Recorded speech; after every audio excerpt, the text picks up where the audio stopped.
Matéria de hoje, vamos falar sobre bibliologia. E, na verdade, essa matéria funciona também como introdução à exegese. É uma arte de averiguação avançada.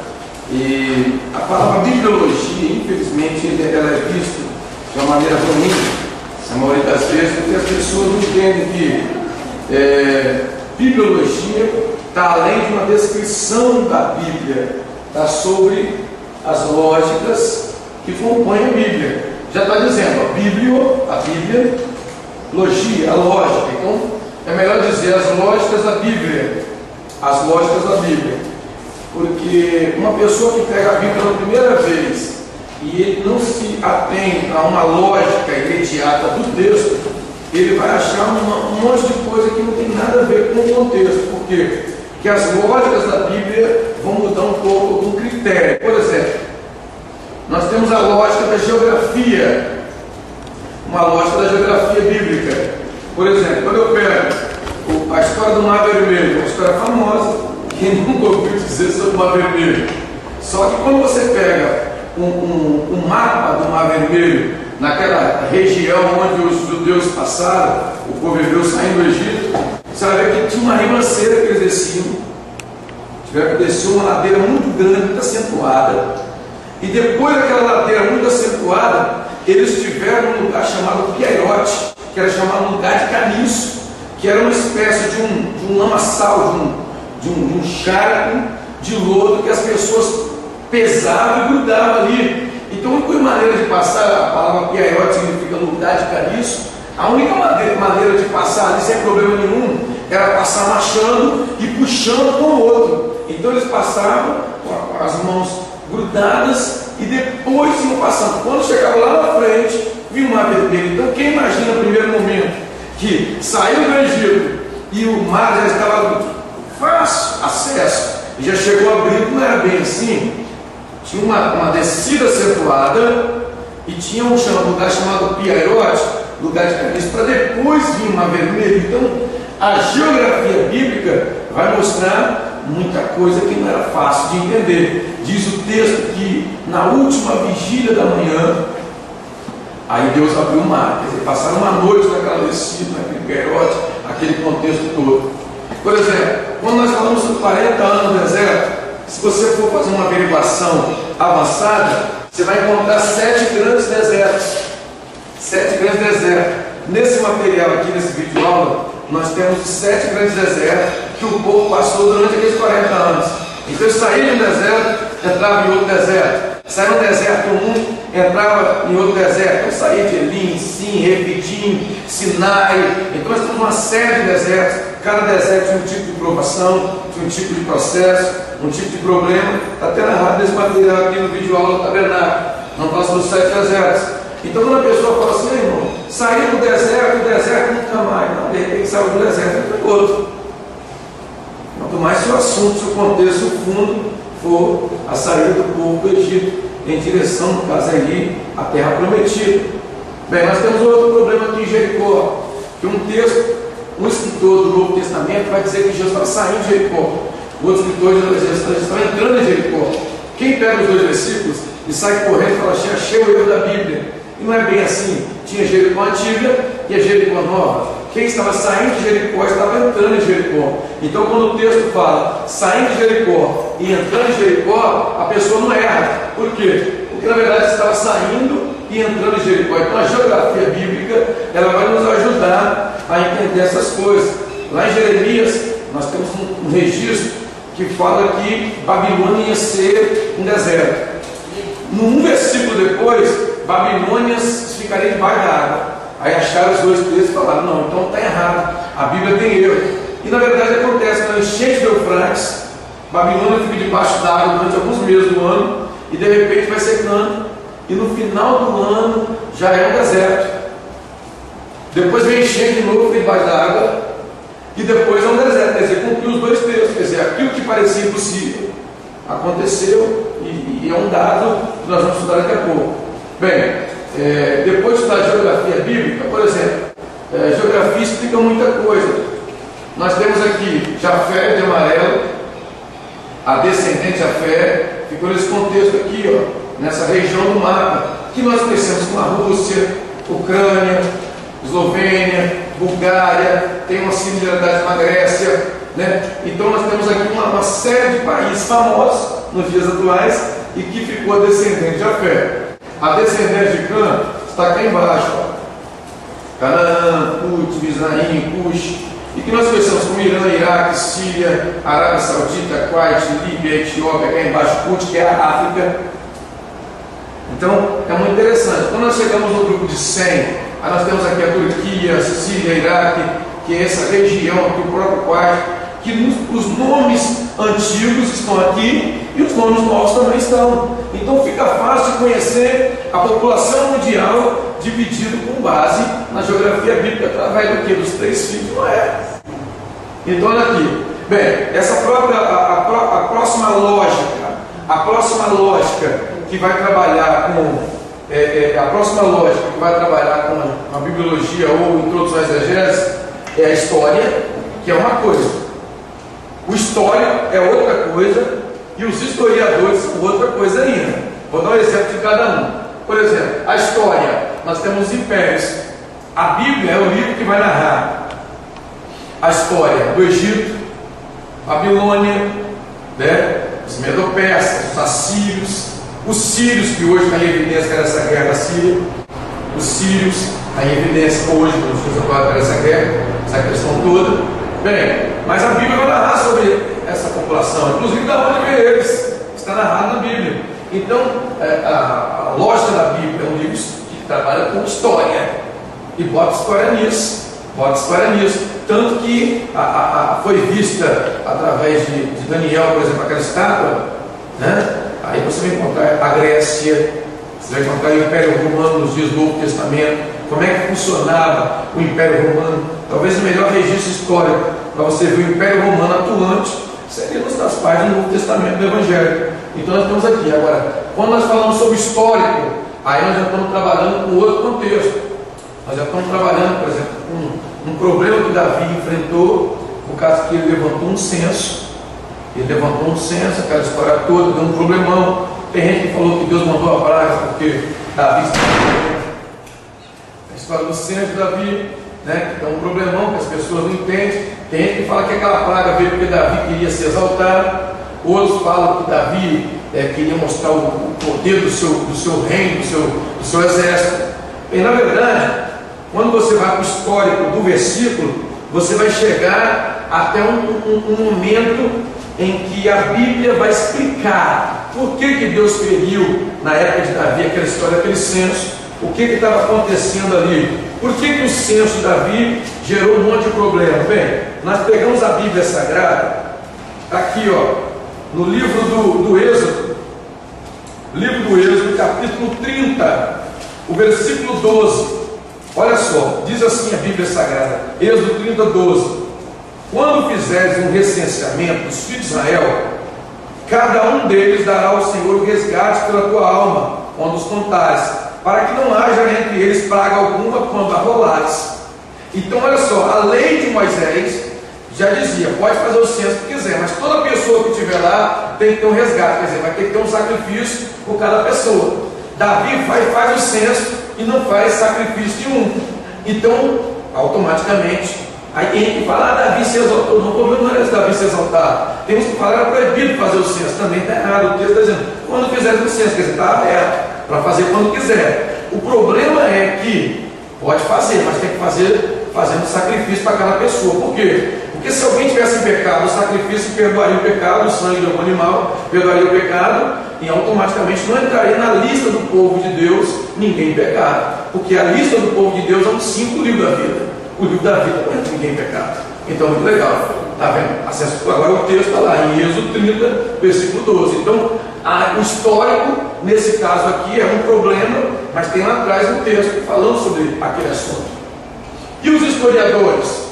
Essa história dos historiadores é interessante, porque nós vamos encontrar Jesus encontrando um determinado homem falando bem assim, eis aí o verdadeiro israelita, em que não há dor.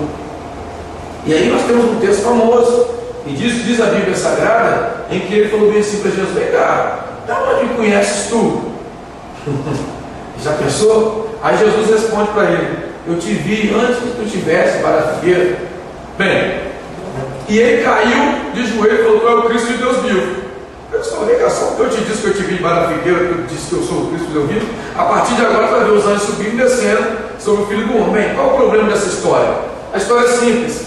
Quem vai resolver são os historiadores. Agora, toda vez que eu for falar sobre isso, eu tenho que mencionar que é o historiador que diz, não é a Bíblia a princípio.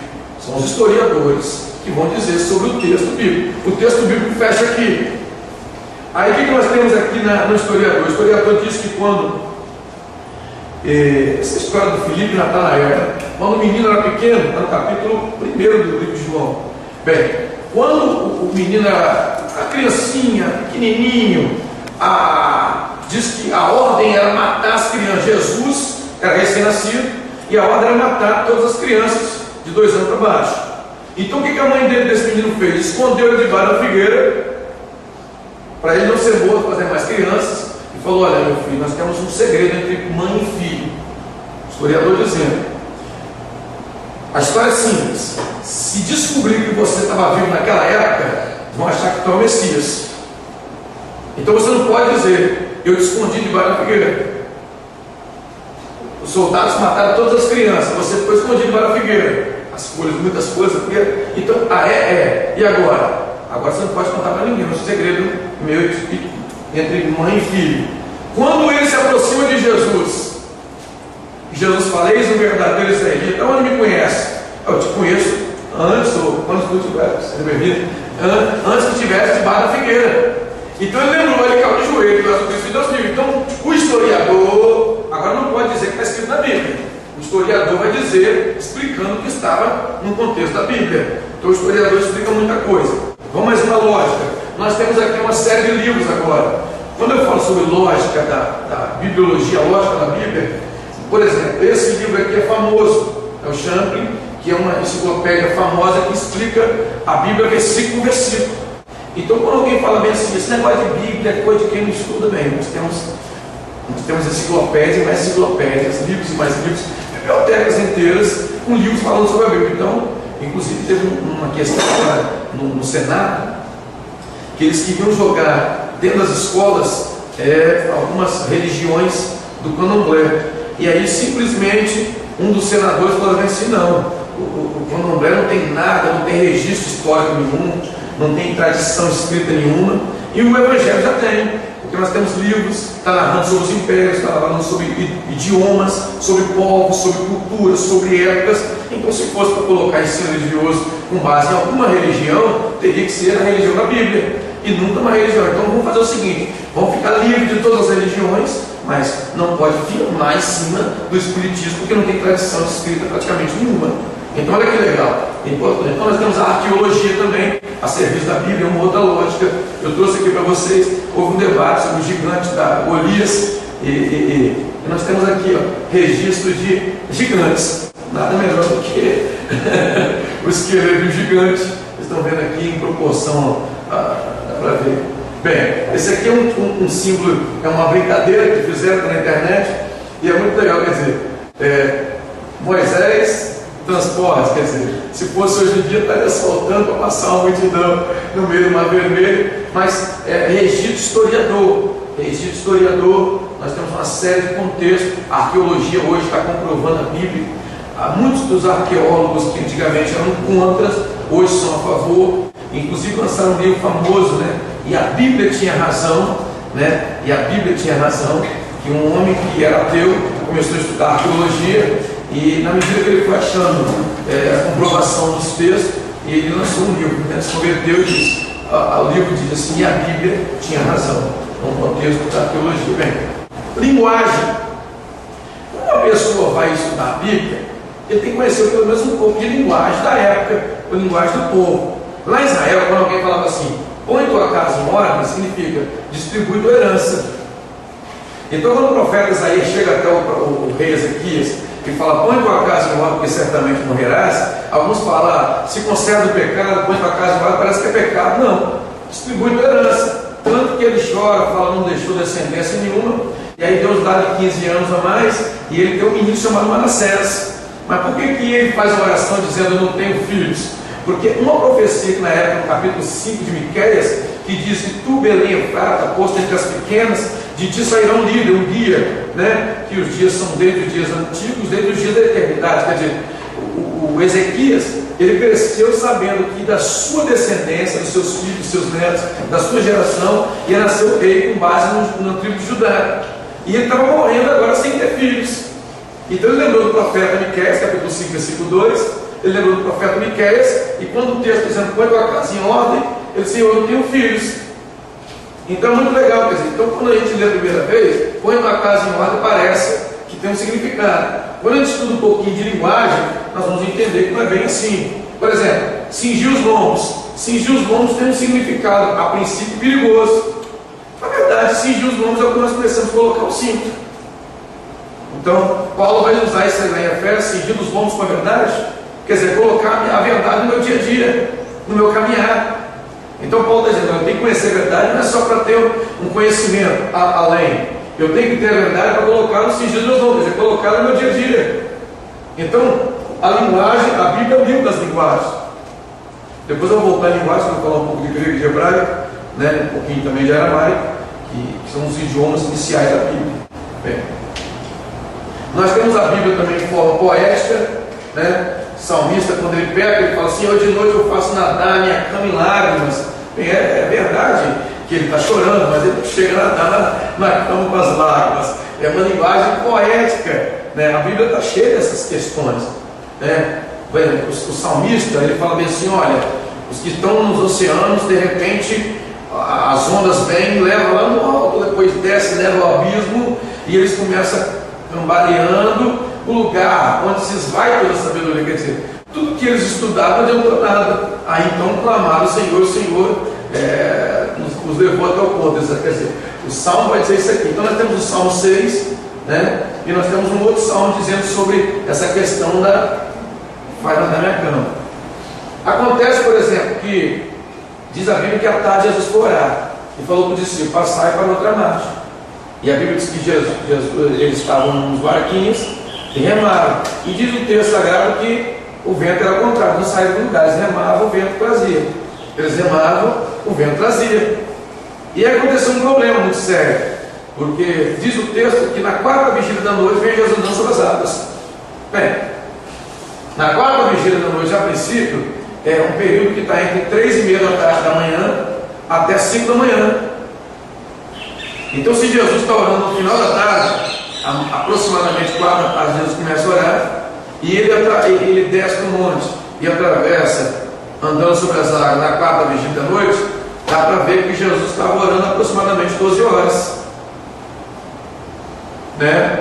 Agora, e os discípulos estavam lá, no meio o vento contrário. Agora, de 3:30 da manhã até 5:30 da manhã, a hora mais fria, eles estão no limite do cansaço, está mais escura, né? Está mais escura, e aí a coisa está complicada. Então nós estamos no limite do tempo, aquela questão toda, quer dizer, então Jesus provou eles até o limite. Então tem hora que Jesus nos deixa ir até o limite, até o ponto máximo.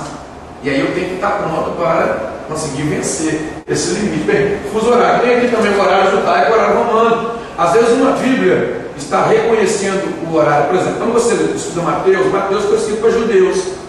Então o fuso horário que Mateus está usando é o fuso horário judaico.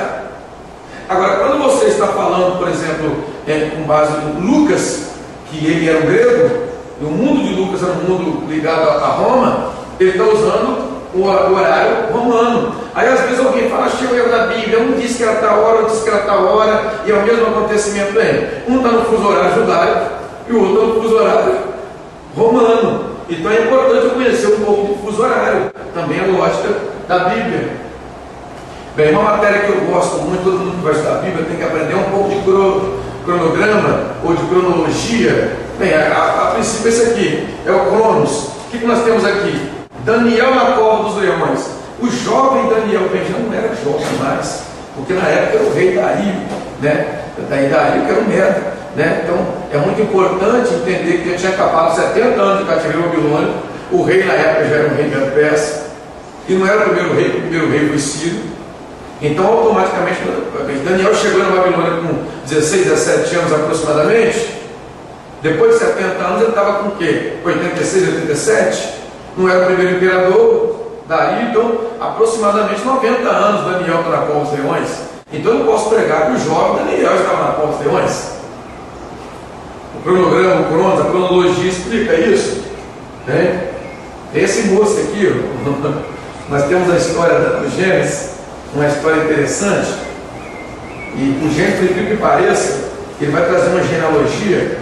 E essa genealogia às vezes nos ajuda muito. Por exemplo, o capítulo 5 de Gênesis, nós vamos encontrar o tal do Matusalém. Aqui o texto, ó. Quem é Matusalém? Esse Matusalém ficou famoso, né?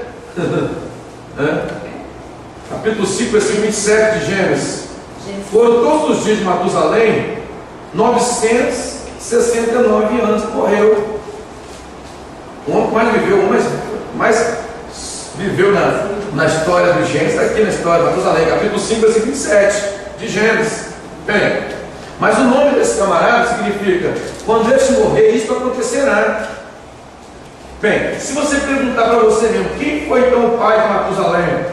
Aí está aqui, ó, no capítulo 5, versículo 18. Viveu Jared 162 anos e gerou Enoque, né? Versículo 21, viveu Enoque 65 anos e gerou Matusalém. Então ele era filho de Enoque, aquele mesmo Enoque que andava com Deus. Bem, é interessante então, na época de Enoque, até chegar, quando Enoque nasceu, Enoque era um profeta. O texto diz lá em Judas que ele era profeta, né? Profetizou acerca deste Enoque, né? Então olha só, o nome deste menino é um segredo. Quando este morrer, isso acontecerá. Se você pegar na época do nascimento desse moço, 300 anos que Enoque andou com Deus, e mais a descendência que vem após, você vai encontrar que no ano que morreu Matusalém, quem é que entrou na arca? Noé.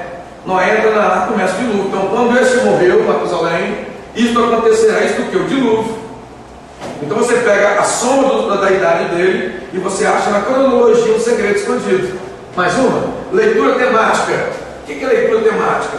Quando a Bíblia fala existe um segredo escondido por detrás dos temas da Bíblia Sagrada. Por exemplo, meia-noite. Meia-noite ouviu-se um clamor, aí vem expulso, naquela história do capítulo 25 de Mateus. É interessante a parábola das virgens. Agora, olha que interessante, meia-noite. Aí nós temos meia-noite, o anjo da morte, né? Passando pelo Egito, que é isso, meia-noite, que loucura, né? Paulo pregava até meia-noite, o Eutico caiu, né? Na janela, dormiu, caiu, morreu. Eutico, o rapazinho na janela, Atos 20. Então nós temos uma série de meia-noite na Bíblia, e essa meia-noite tem um significado importante para nós.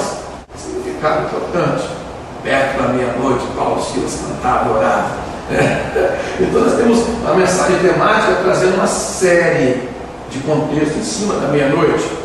Bem, nós temos um andar em Éfeso. Quando a Bíblia nos ensina sobre o andar, a Bíblia diz que primeiro eu tenho que estar de pé, né?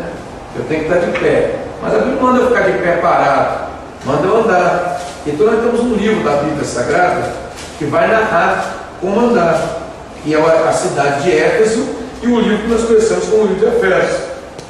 Então nós temos uma série de textos que vão nos ajudar, né? Olha só, por exemplo, quando nós pegamos Efésios capítulo 2, versículo 2, assim: nos quais andaste outrora, segundo o curso desse mundo, segundo o príncipe da potestade do ar, e do espírito que agora opera nos filhos de obediência. Olha só, Efésios 2:2. Então andava antigamente no curso desse mundo. Antigamente andava, agora eu não posso andar no mesmo curso. Então Paulo está dizendo que, olha, antigamente andava assim, no curso desse mundo. No curso do quê? Aí ele fala dos desejos da carne, versículo 3. Andava nos desejos da vossa carne, fazendo a vontade da carne e dos pensamentos, e eram filhos da ira. Então ele está dizendo, se eu andasse segundo o curso desse mundo, eu sou filho de desobediência. 2:2. Efésios 2:3. E se andasse no desejo da própria carne, da vontade da carne e do pensamento, segundo o próprio desejo, vontade da carne e pensamento. Aí está dizendo aqui, filho da ira. Então é muito interessante. Então, dependendo do jeito que eu ando, mostra o que eu sou. O meu andar diz tudo. Bem, esse mesmo livro aqui, ele vai continuar explicando como é que devemos andar. Entendeu? Olha aqui, capítulo 4 de Efésios, versículo 1. Portanto, como prisioneiro do Senhor, rogo que andei com a digna vocação que foi chamado. De repente eu tenho um grande chamado, mas eu não estou andando com dignidade com base no meu chamado. Então eu não estou andando bem. Então, uma vez que eu tenho uma vocação, eu tenho que andar como é digno a vocação. E essa aqui é a proposta, né? Capítulo 4 de Efésios, versículo 17, diz assim, ó: portanto eu digo isso e testifico no Senhor, para que não andeis como andam os outros gentios, na vaidade do pensamento. Então eu não posso andar como os outros gentios andam, né? Então é muito interessante essa tiragem, né? Os gentios andam como? Assim. Então eu não posso andar do jeito que eles andam. Bem, e ele fecha no capítulo 5, versículo 2, andar em amor, né? Capítulo 2, tem que andar em amor. Capítulo 5, versículo 8, andai como filho da luz, no finalzinho. É interessante. Capítulo 5, versículo 15, vede prudentemente como andais, não como necios, mas como sábios, quer dizer, andar como sábios. Então nós temos uma progressão de como andar. O que é isso? Leitura temática. Então eu tenho que pegar o tema e descobrir que Deus tem um segredo no tema. Agora, se eu pego um versículo só e quero fazer o fechamento com um versículo só, eu vou errar e errar muito. Eu vou errar e errar muito. Ou pelo menos eu vou ser parcial. Ou no mínimo eu vou ser simples demais, a ponto de errar achando que eu estou acertando. O Jesus no meio. Jesus aparece diversas vezes no meio, né? Aí tem aquela história: 2 discípulos caminham de Emaús, Jesus aparece no meio. Um ladrão crucificado do lado, outro ladrão crucificado do outro, Jesus no meio, né? Aonde houver 2 ou 3 reunidos em meu nome, eu estarei no meio, né? O que João viu? 7 castiçais de ouro, mas o que? No meio dos 7 castiçais, semelhante ao Filho do Homem.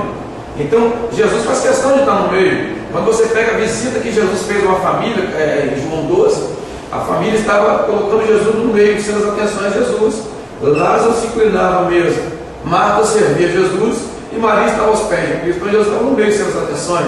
Aí quando você pega o relato de um rei pagão, olha, jogando 3 na fornalha, um rei pagão dizendo, não conhece nada, um rei pagão, e no meio, um semelhante ao Filho dos deuses, quer dizer, para que um pagão não conhece nada de Deus, ele vai falar, Filho dos deuses, bem, mas nós já sabemos quem é que estava no meio, e Jesus é especialista no meio, mas quando ele está no meio, ele é as atenções, quando ele está no meio, ele é as atenções.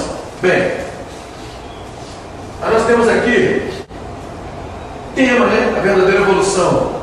Nós falamos de história dos colégios, doutor entrega, então até aos pés de Cristo, é claro, aos pés da cruz, aos pés de Cristo. Nós temos uma série de mensagens temáticas que falam sobre aos pés de Cristo.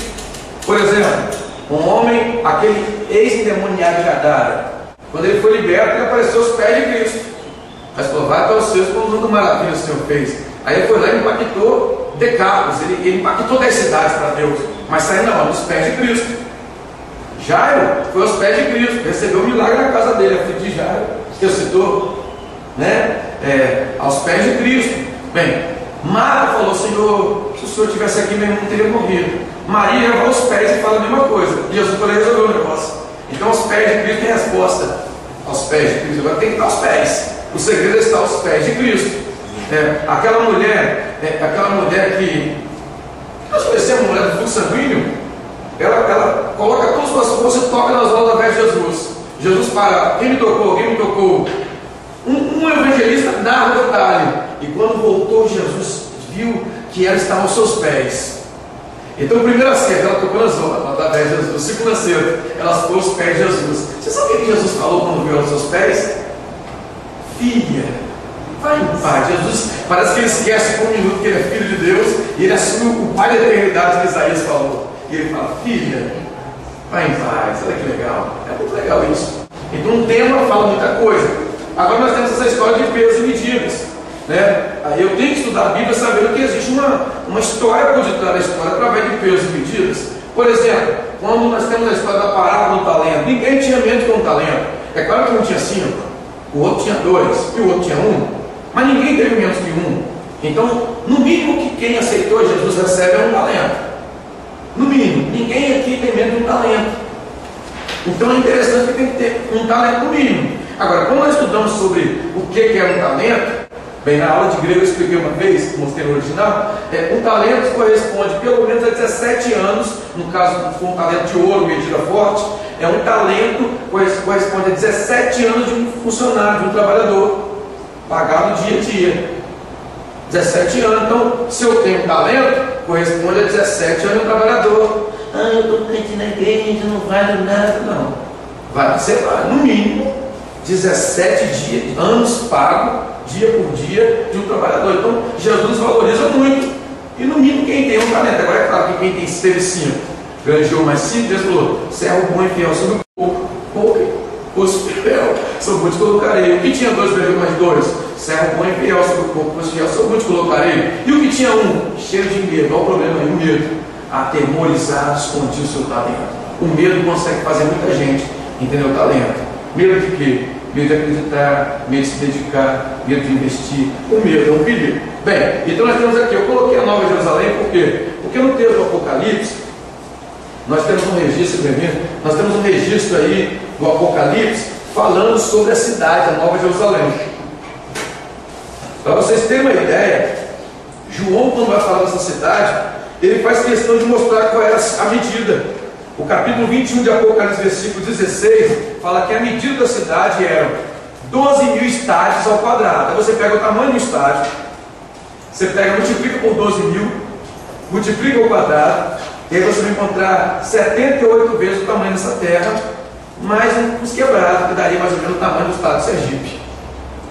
Então, bem, essa terra aqui, que está cheia de terremoto, maremoto, é fraquinha, né? Bem, para onde nós estamos indo, 78 vezes o tamanho dessa terra e mais os quebrados, que daria mais ou menos o tamanho do estado de Sergipe. Então, o que é isso? A Nova Jerusalém. É por isso que vale a pena valorizar a terra do porvir, mais do que essa terra que está aqui. Então é muito importante, a Nova Jerusalém que desce do céu. E é claro, João viu. Então, quando quem estuda pesos e medidas, consegue entender coisas que hoje que lê direto não consegue entender. Hein? Tenho certeza que quando voltar agora a história do talento ou da Nova Jerusalém, você vai lembrar isso. Poxa, que legal. Vamos mais uma. Nós temos a linguagem textual, né? Que é o perigo da pessoa gostar de uma frase ou de um pedaço da frase. Eu coloquei, né, de propósito, de pedacinhos ou fragmentos. Bem, nós temos aqui a linguagem textual. Posto todas as coisas, né, naquele que me fortalece. É famoso, você encontra isso. Mas a aplicação do texto, infelizmente, normalmente o erro é pesado. O erro é dramático, né? As pessoas normalmente, quando vê esse assunto, eles subentendem do jeito que quer. Vamos para o texto para a gente ver o contexto. Por exemplo, quando nós chegamos em Filipenses capítulo 4, versículo 11, Paulo vai dizer assim: não digo isso por causa de necessidade, pois já aprendi a contentar-me em toda e qualquer situação. Versículo 12: sei passar necessidade, sei também ter abundância. Em toda maneira e em todas as coisas aprendi tanto a ter fartura quanto a ter fome, tanto a ter em abundância quanto a padecer necessidade. Posso todas as coisas aquele que me fortalece. Todavia fizeste bem com a parte da minha aflição. Paulo está dizendo: posso todas as coisas no contexto de ter muito ou ter pouco, está abastado ou está sem nada. Então é interessante esse posto todas as coisas naquele que fortalece, no contexto do texto, que as pessoas estão dizendo para outras coisas, né? Às vezes até para guardar o pecado. Não, a Bíblia diz que eu posto todas as coisas. Você imagina o que vai dar nisso? Quer dizer, um problemão. Bem, nós temos uma história aqui famosa, a tal do grão de mostarda, né? E é uma história que eu particularmente às vezes acho engraçado, que as pessoas às vezes falam sobre a história do grão de mostarda. E o erro é normal, claro que errar é normal. Mas a gente toma muito cuidado. Por exemplo, você vai encontrar a história dizendo bem assim, ó: se tiveres fé, está aqui capítulo 17 de Mateus, versículo 20, se tiveres fé como um grão de mostarda, hein? Aí a pessoa fala assim: como bota o dedinho assim, uma coisa pequenininha.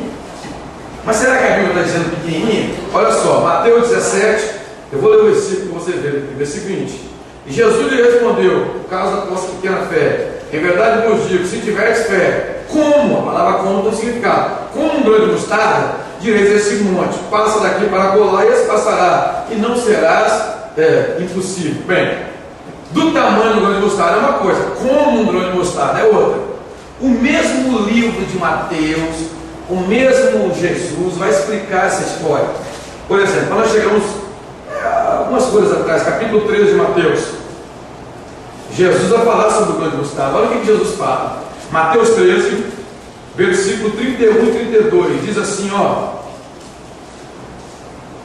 outra parábola vos propôs, dizendo: o reino dos céus é semelhante a um grão de mostarda, que um homem tomou e semeou no seu campo. Embora seja a mais pequena de todas as sementes, contudo, quando cresce, é a maior do que as hortaliças, e se transforma em árvore, de sorte que as aves do céu se aninham nos seus ramos. Quer dizer, o que Jesus está dizendo? Que o grão de mostarda é pequenininho, mas cresce demais, a ponto de ser maior do que as hortaliças, a ponto de chegar a se chamar de árvore, a ponto das aves virem fazer ninho para os seus gatos. Então, muito legal isso, quer dizer, é uma fé crescente. Então, vamos reler. Se tiver uma fé crescente, como um grão de mostarda, no final, depois que ela cresceu, você vai dizer para esse ponto. É interessante? Então, você está vendo como é que lê a Bíblia sem conhecer um pouco de linguagem? Como a linguagem textual gera problema? Bem, outra coisa que gera problema está nas dispensações. O que é uma dispensação? Paulo vai mencionar essa palavra, mas é muito legal porque a dispensação é um modo de tratamento. Por exemplo, os anjos, o primeiro erro que os anjos faziam, eles não tinham chance de ser perdoados, já viravam demônio. Por isso daí que o termo anjo caído, que é um termo teológico, é um termo que está em Isaías e Ezequiel, né? Os anjos e Apocalipse também. Então nós temos o anjo caído, que é um anjo que não tinha, um anjo pecou, já não tem jeito mais. Agora eu não posso pegar um texto que fala sobre um anjo e querer aplicar para o crente, porque o crente tem como ser perdoado. Interessante? Então a dispensação, o modo de tratamento que Deus trata um anjo não pode ser visto para nós. Por exemplo, na época da inocência, que era Adão e Eva lá no jardim, eles andavam nu. Aqui para cima, depois de Linhares, tem uma praia de nudez, e tem lá uns peladão de Cristo. E eles falam que eles pegam mais e a Bíblia peladão, até a igreja dos pelados. Aí eles vão levar a Bíblia, só a Bíblia, inclusive só leva a Bíblia, não vai dar, nem bolsa eles têm. Agora, eles pegam a Bíblia e vão ler lá peladão e falam assim: não, na época de Adão e Eva todo mundo estava nu. Pois é, depois que eles descobriram o pecado, Deus deixou eles nu. Porque Deus pega os animais e pega e prepara umas vestes, e depois o estar pelado é pecado. Então, o que eles erraram? A dispensação. Eles têm um texto sagrado, porém sem contexto. O tratamento naquela época era um tratamento. Deus agora mudou o tratamento. Por exemplo, o tratamento da lei. O tratamento da lei era um. Deus já mudou o tratamento. Bem, se nós fôssemos judeus, né, de alguma daquelas tribos lá, no contexto, na época da dispensação da lei, a coisa era complicada. Por quê? Porque é uma série de contextos que tinha que ser visto na dispensação da lei, né? Na dispensação da lei. Inclusive, um desses contextos era o que? O sacrifício. Se uma pessoa pobre pecasse, o sacrifício normalmente era rola, pombinhos. Se fosse uma pessoa de estatura normal, financeira, seria um cordeiro, né? Uma ovelhinha. E se fosse, porventura, um sacerdote, uma liderança, tivesse pecado, seria um novilho, seria um boi de churrasco, holocausto. Churrasco era na época do Eliseu, ele fez festa com o boi. Agora, o que nós temos aqui? O tratamento naquela época era assim. Então, o camarada que tinha que pagar uma pombinha, o gasto era um. Pagar uma ovelha, o gasto era outro. E o novilho, caso um boi, o gasto era outro. Então, é muito interessante que a dispensação muda. Hoje não. O sacrifício foi feito no Calvário e Paulo lança o texto: rogo-vos, irmãos, pela compaixão de Deus, que apresentei vossos corpos como que? Sacrifício vivo, santo, agradável a Deus, é o vosso culto racional. Então agora meu corpo está no altar de Deus, a minha vida tem que estar no altar. Aquele texto falando tudo. Então hoje, quem está no sacrifício? Jesus pagou o sacrifício no pecado, e o segundo sacrifício, para estar agradável a Deus, o segundo sacrifício, que não era o sacrifício pelo pecado, que era chamado oferta de manjares, que era sacrifício fora do pecado, é o meu corpo no altar de Deus. Aí o salmista fala assim: bendiga minha alma ao Senhor. Mas se ele parasse bendiga minha alma, era só a alma. Aí, peraí, isso vai dar problema, deixa eu continuar. E tudo que é em mim, bendito teu santo, não é só alma, não. E tudo que é em mim tem o resto também. Então é importante isso aí. Bem, então hoje nós estamos debaixo da dispensação da graça.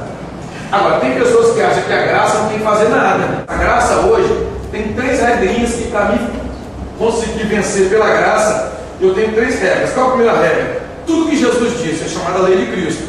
Paulo escreve lá em Coríntios 9, ele fala assim: eu não estou sem lei para com Deus, estou debaixo da lei de Cristo. Gálatas 6:2, né? Levar as cargas uns dos outros assim cumprireis a lei de Cristo. Então nós temos a lei de Cristo. Hoje, quem está na graça tem que estar na lei de Cristo. Tudo que Jesus falou está valendo. Agora tem que estar na doutrina dos apóstolos. Atos 2:42, eles perseveram na doutrina, na comunhão, na doutrina dos apóstolos, na comunhão, no partir do pão. Então o que nós temos aqui? Nós temos aqui tudo que os apóstolos falaram está valendo no arrebatamento. Se eu quebrar uma palavra de um apóstolo, eu quebro, eu perco a graça. Eu fico sem graça. ou fora da graça. E por fim, eu tenho uma lei do Espírito. Paulo vai explicar tanto em Gálatas quanto em outros livros, mas ele vai explicar sobre quem anda no Espírito e quem anda na carne. Então eu posso ser crente há 50 anos e andar na carne. Significa que na hora do arrebatamento eu fico para trás, vou ser deixado para trás. Agora, se eu andar no Espírito assim, aí eu vou estar conseguindo vencer. Então tem 3 regrinhas para quem está na graça. Qual é a dispensação? As regras hoje são outras, entendeu? Não adianta pegar algumas coisas. Por exemplo, naquela época antiga, eu falei sobre a mulher do fluxo sanguíneo. Quando Jesus falou: quem me tocou, aquela mulher não precisa se chamar de alguém, ela tinha que ser chamada a imunda, porque ela tinha fluxo sanguíneo. Aí Jesus vai fazer: alguém me tocou. Depois Deus a chama de filha. Alguém que Jesus parou, alguém que conseguiu tirar a virtude de Jesus, alguém que Jesus falou: vai-te em paz. E alguém que aos pés de Jesus falou: tua fé te salvou. Olha que legal. Alguém que conseguiu. Alianças, nós temos várias alianças, né? Por exemplo, a aliança que Deus fez com Noé, a aliança que Deus fez com Abraão. Inclusive essa aliança que Deus fez com Abraão, né? Em ti serão benditos as famílias da terra, vai se cumprir só no milênio, né? Através do que Jesus vai estar reinando essa terra de verdade durante 1000 anos. Então, o próprio Moisés, a aliança que Deus fez a Moisés: Deus citará de ti, dos teus irmãos, um profeta semelhante a mim, a ele ouvirás, né? Deuteronômio 18 até o 20. Então nós vamos dizer: a ele ouvirás.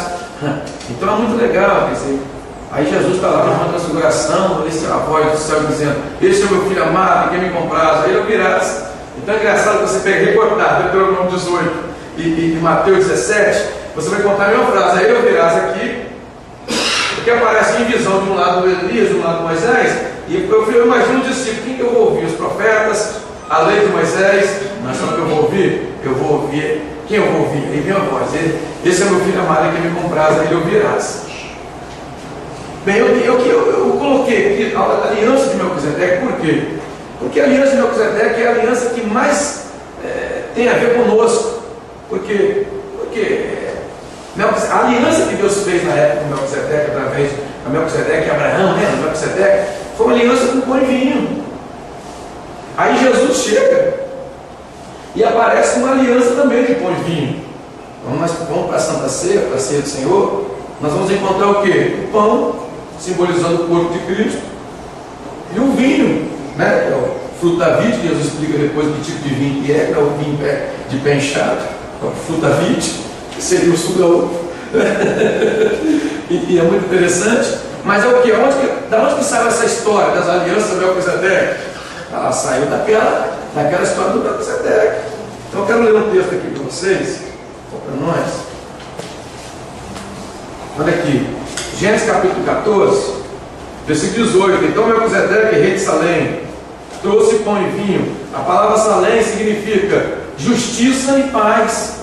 O único que conseguiu trazer justiça e paz é o próprio Jesus, né? Agora, ele era sacerdote do Deus Altíssimo, abençoou Abraão, dizendo: bendito seja Abraão pelo Deus Altíssimo, Criador dos céus e da terra, e bendito seja Deus Altíssimo que entregou os teus inimigos. Então Abraão deu dízimo de tudo que tinha. Então o rei de Sodoma disse a Abraão: dá-me as almas e te darei os bens. E Abraão, porém, respondeu ao rei de Sodoma: levantei a mão, Senhor Deus de Altíssimo, Criador dos céus e da terra, jurando que não tomarei nada de tudo que é teu, nem um filho, nem um correio de sapato. Então, depois que nós temos uma aliança com Melquisedeque, que é o símbolo de Jesus, aí vem o rei de Sodoma, símbolo do mundo, símbolo do pecado, símbolo do diabo, né? Olha, vamos fazer uma negociata? Não, eu levantei a mão ao Deus Altíssimo e eu não vou aceitar nem coisa pequena, nem coisa grande, nem um fio e nem uma correia de sapato. Tem gente que quer peneirar só coisa grande. O Abraão falou, nem um fio eu aceito.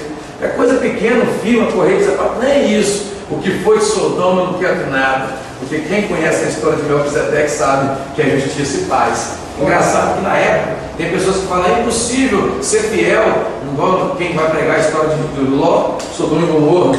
Abraão, 60 quilômetros de Ló, era fiel, amigo de Deus.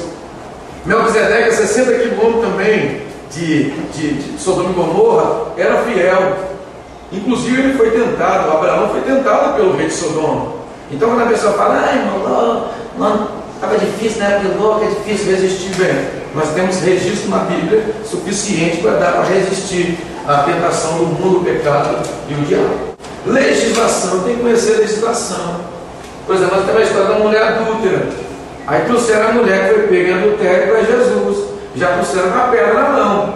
Mas o que a legislação dizia? Que tinha que ser pego o casal e trago o casal. Porque cadê o rapaz da história, o homem da história?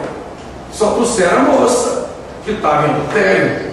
Então, se Jesus, a Bíblia diz que os fariseus estavam tentando Jesus, porque Jesus falou assim, mete pedradas, e meter pedradas, Jesus quebrou a lei, porque a legislação diz que tinha que ser o casal. Se Jesus vai falar assim, não, deixa ela em paz, olha aí, é porta larga, está liberando tudo. Não. Então, onde que Jesus conhecendo eles, Jesus falou, não, quem tem pecado, quem não tem pecado, atira a primeira pedra. Sumiram de fininho, claro, e no final, alguém te condenou, cadê os seus acusadores? Sumiram. Ninguém te condenou, não, também te condenou, vai e não pedes mais. Então, quem conhece a legislação de Israel, que é os 613 itens da lei de Israel, vai saber que para aquela mulher ser morta apedrada, tinha que estar o casal, tinha que ser pego em flagrante. Olha que interessante, hein? A legislação explica muita coisa. Aí a pessoa não estuda a lei do Moisés e quer pregar uma história dessa, vai errar fácil. Outra coisa, o transporte da arca. Temos um problema, Davi chorou, reclamou, murmurou, por quê? Porque Deus matou o tal do Uzá. Porque quem era Uzá? Era o rapazinho que estava lá, carro de boi, claro que era um carro real, mas era um carro de boi, transportando a arca. A arca começou a balançar. A legislação de Israel diz que tinha que ser transportada a arca no ombro dos sacerdotes com muita adoração. Aí Davi vai e coloca no carro de boi, mas não era para ser carregada a arca no carro de boi, era no ombro dos sacerdotes, isso com muita adoração. Então qual é o problema? Aí claro, usar foi dele. Aí a arca está caindo, vai usar simples e a meter a mão na arca para ver se a arca não cai. Fosse eu, risar, deixar a arca cair. Quem é responsável pela arca? Sacerdote ou rei? Se Deus pegar, pega quem? Sacerdote ou rei? Não, tem coisa que é só coisa de presbítero. Quem falou que eu vou mexer com isso? Tem coisa que é coisa de pastor, eu vou mexer nisso. Tem coisa que é coisa de convenção, eu vou mexer nisso. Deixa o pau quebrar, vai sofrer, deixa eu sofrer. Deus vai pegar, quem é que Deus quer saber de nada? Aí fica um pessoal querendo se meter em tudo, querendo botar a mão em tudo, em vez de quando saiu fulminado. Mas ele tentou fazer o bom, mas o bom é uma coisa, o bem é uma coisa, o certo é outra. Então tem que fazer o bem que é certo. Tem coisa que não é para mim, eu vou mexer nisso, quero nem ver. Vamos mais uma, raciocínio teológico. Raciocínio teológico. Uma coisa que é importante, a Bíblia é um quebra-cabeça.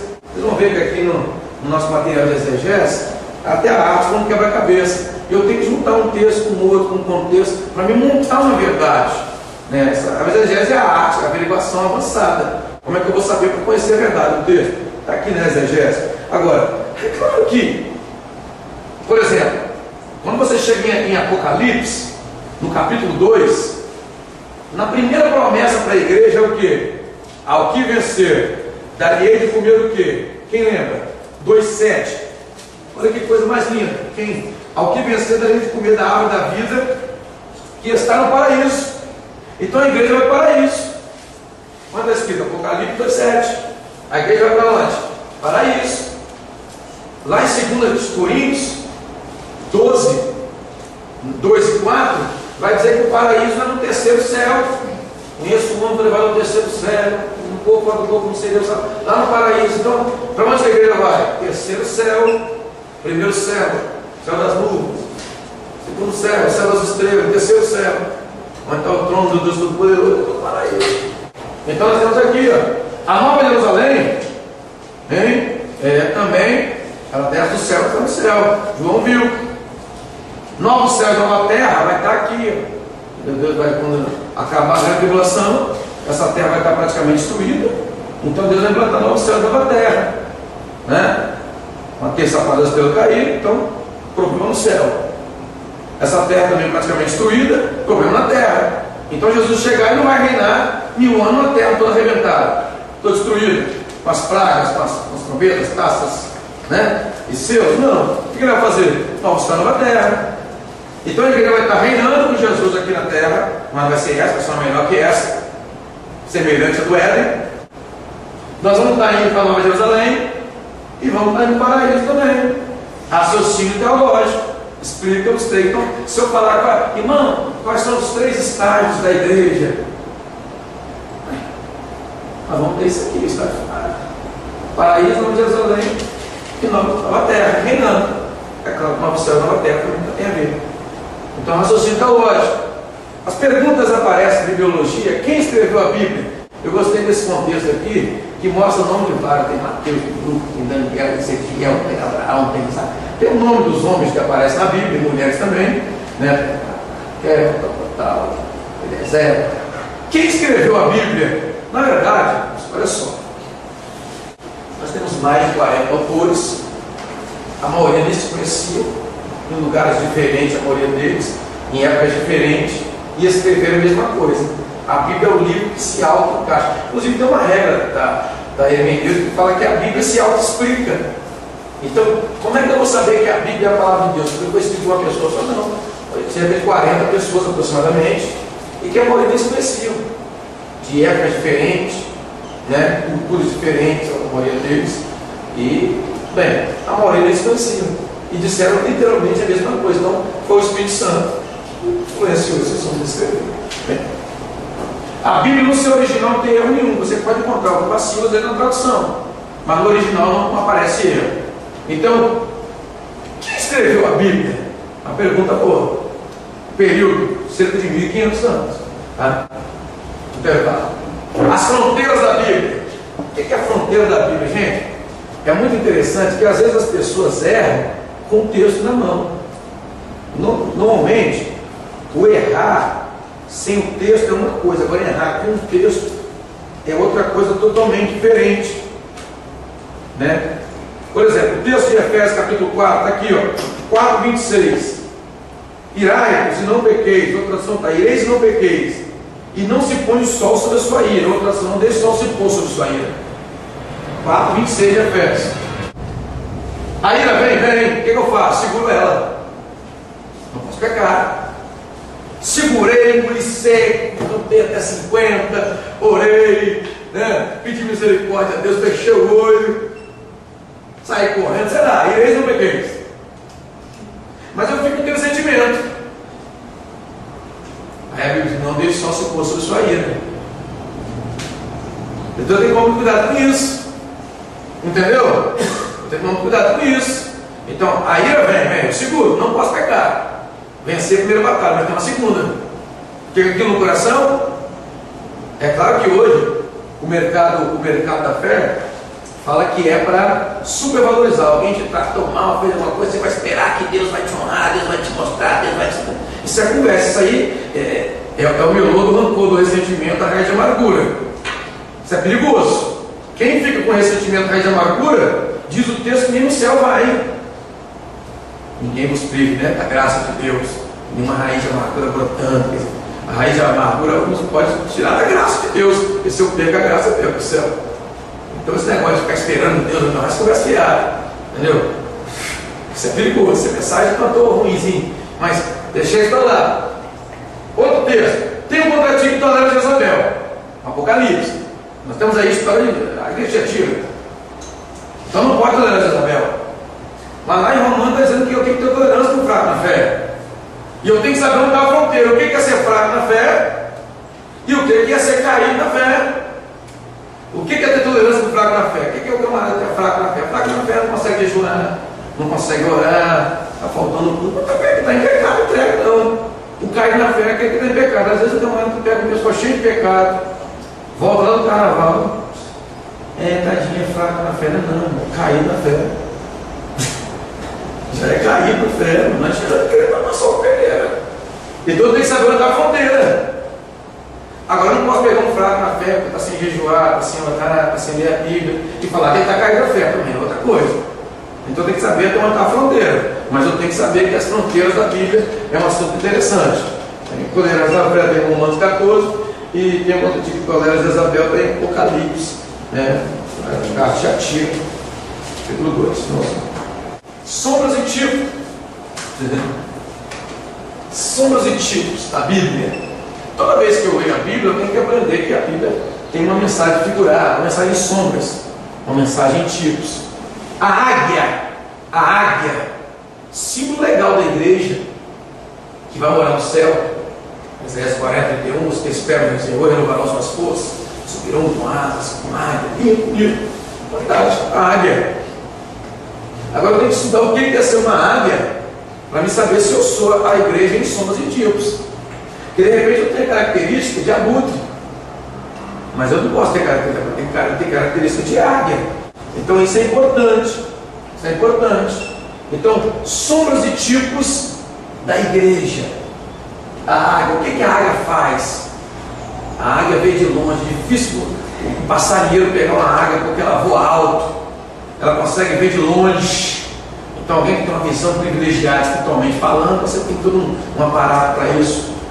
A águia cuida bem da família. O pessoal que é desleixado com a família nunca vai ser uma águia, né? Cuida bem da família. Inclusive a águia treina os seus filhotes para fazer os voos.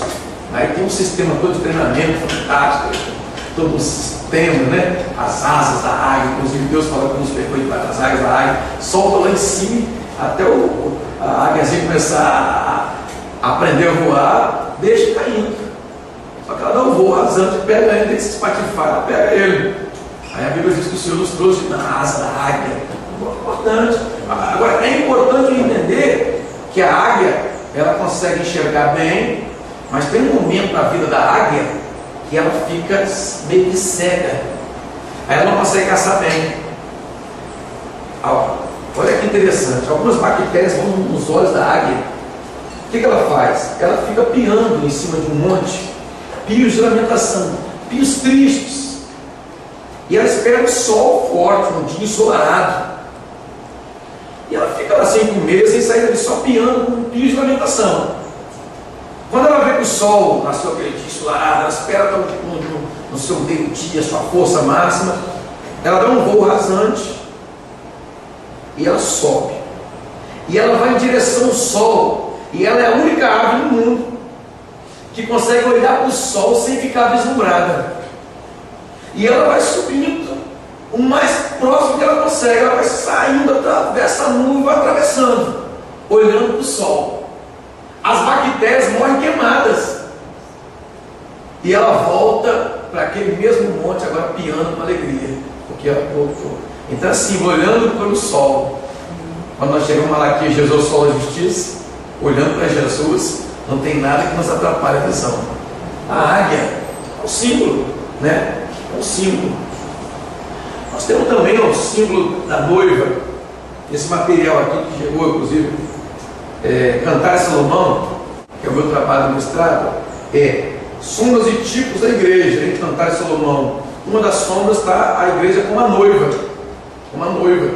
Agora, se você pegar a noiva lá de Cantar Salomão e trazer para a Bíblia, você toma um susto. Por quê? Porque a noiva, para você ter uma ideia, ela tinha umas dracmas, que era como se fosse uma aliança nos dias atuais.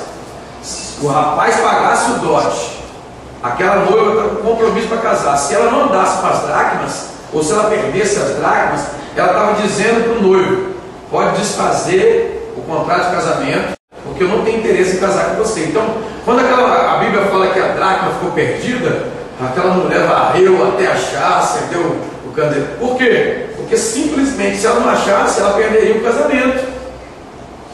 Quem olhasse uma noiva na rua só pela dracma sabia que ela tinha compromisso de casamento.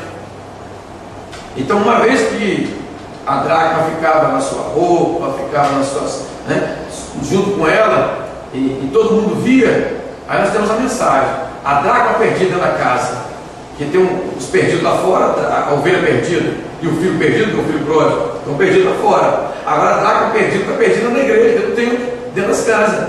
Agora, uma vez que ela perdeu, se ela saísse na rua, alguém falava assim: ela está sem a dracma. Então o que aconteceu? Ela não tem compromisso de casamento. Então só de ver sabia se era noiva ou se não era. Então que mensagem espiritual para nós? Hoje só de ver tem que saber se eu sou noivo ou se eu sou. Agora, se a pessoa olha para mim, não sabe se eu sou, se eu não sou, se eu adoro a Deus, se eu não adoro ninguém, se eu adoro a mim mesmo, se eu adoro outra coisa, se eu sou aqui, é perigoso, eu perco o casamento. Então tem essa história do noivo, né?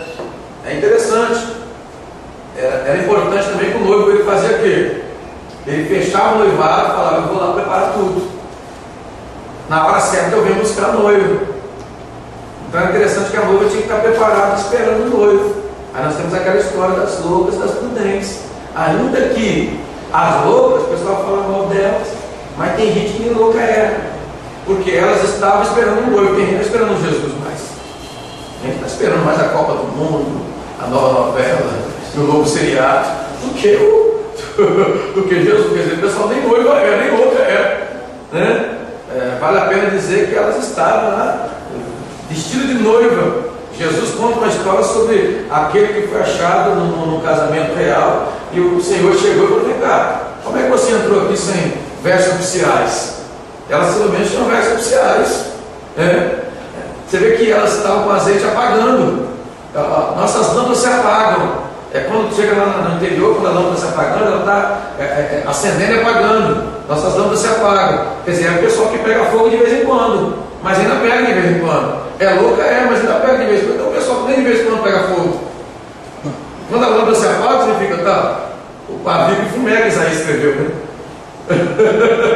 Então é interessante, eu tenho que entender essas coisinhas. Então o pessoal que nem o noivo quer dizer, está paquerando com Jesus, está namorando com Jesus, né? De longe, né?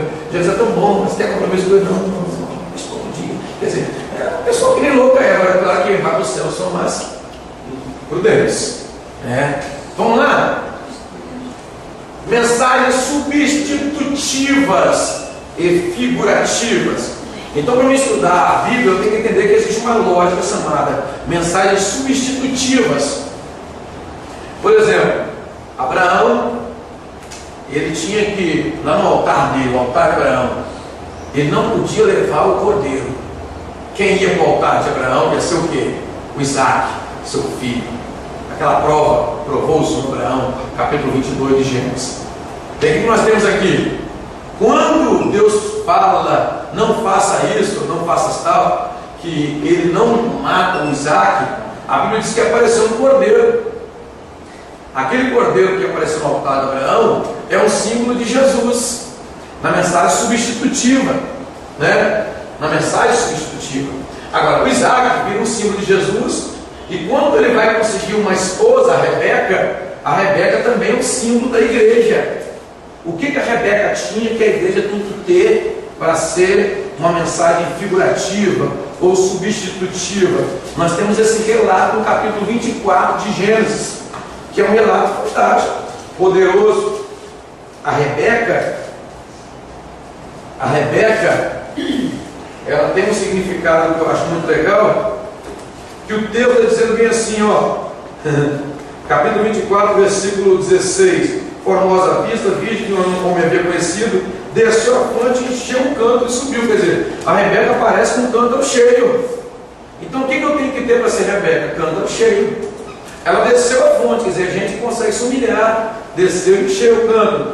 Mas o que? Era bondosa, ela deu água de beber aquele homem, seus 10 camelos. O Eliezer, o Serafé de Abraão, seus 10 camelos, quer dizer, bondosa. Porque um camelo novinho bebia 20 litros d'água, um camelo adulto 100 litros d'água. Eliezer tinha 10 camelos. Então vamos botar que era tudo camelo novo, 20 litros cada um, vezes 10, 200 litros.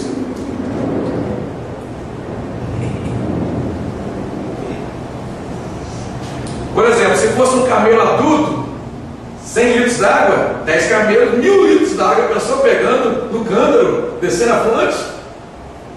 Então é muito interessante. Então ela era bondosa, útil, trabalhadeira e outras coisas mais benignas. Bem, símbolo da igreja, com base em Rebeca. Agora é claro que nós temos o recorte no capítulo 24. Outra coisa, quando ela ficou sabendo sobre o casamento, Labão falou: olha, ela que escolhe se ela quer ir ou não. E ela, no seu livre-arbítrio, ela fala: eu irei. Quer dizer, além de ter livre-arbítrio, falou: eu irei. Ela tinha uma palavra e ela tinha o quê? Vamos lá. Ela botou aquela palavra dela na atividade. Vamos fazer a viagem até lá. E foi na estrutura de um camelo. Se você pegar a estrutura de um camelo, que é a estrutura que Rebeca chega, você vai ver que o camelo tem bolsas de gordura. No seu intestino, no seu estômago, tem bolsas d'água. E ele fica aí cerca de 16, 17 dias sem tomar água. E aquelas bolsas dentro do seu organismo vão estourando e ele fica hidratado, bolsas d'água.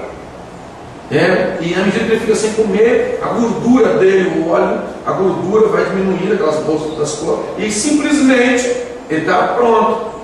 Os olhos do camelo são fundos, tem um sistema de proteção contra a tempestade de areia, ele não fica desfocado, ele não fica deslumbrado, ainda que esteja em tempestade de areia, ele consegue chegar no alvo certo, ele não desfoca do alvo. As patas do camelo têm tecido elástico, de maneira que quando chega nos pedregais ele pega impulso e consegue acelerar. Tem gente que qualquer pedrinho está parando, qualquer pedregal está desanimando. Agora quem tem estrutura de camelo não, pega impulso e cada pedrinha vira como se fosse uma alavanca, para ele pegar força, pegar ritmo, pegar velocidade, pegar compasso. É assim que funciona. Estrutura de um camelo. Agora nos bancos de areia movediça, diz que o tecido do joelho do camelo, o joelho em si é grosso, mas o tecido é plástico em volta. Ele é joelho, os bancos de areia movediça se atravessa de joelho e ele chega do outro lado. Em vez de afundar, ele desliza. Isso é forte. Tem hora que ele parece que não vai afundar, vai sumir, parece que vai desaparecer. Se atravessar de joelho, você chega do outro lado e canta e vitória. Fechou? Tá fácil. Então, Isaac e Rebeca, o símbolo da igreja, pelo menos no capítulo 24, Mateus.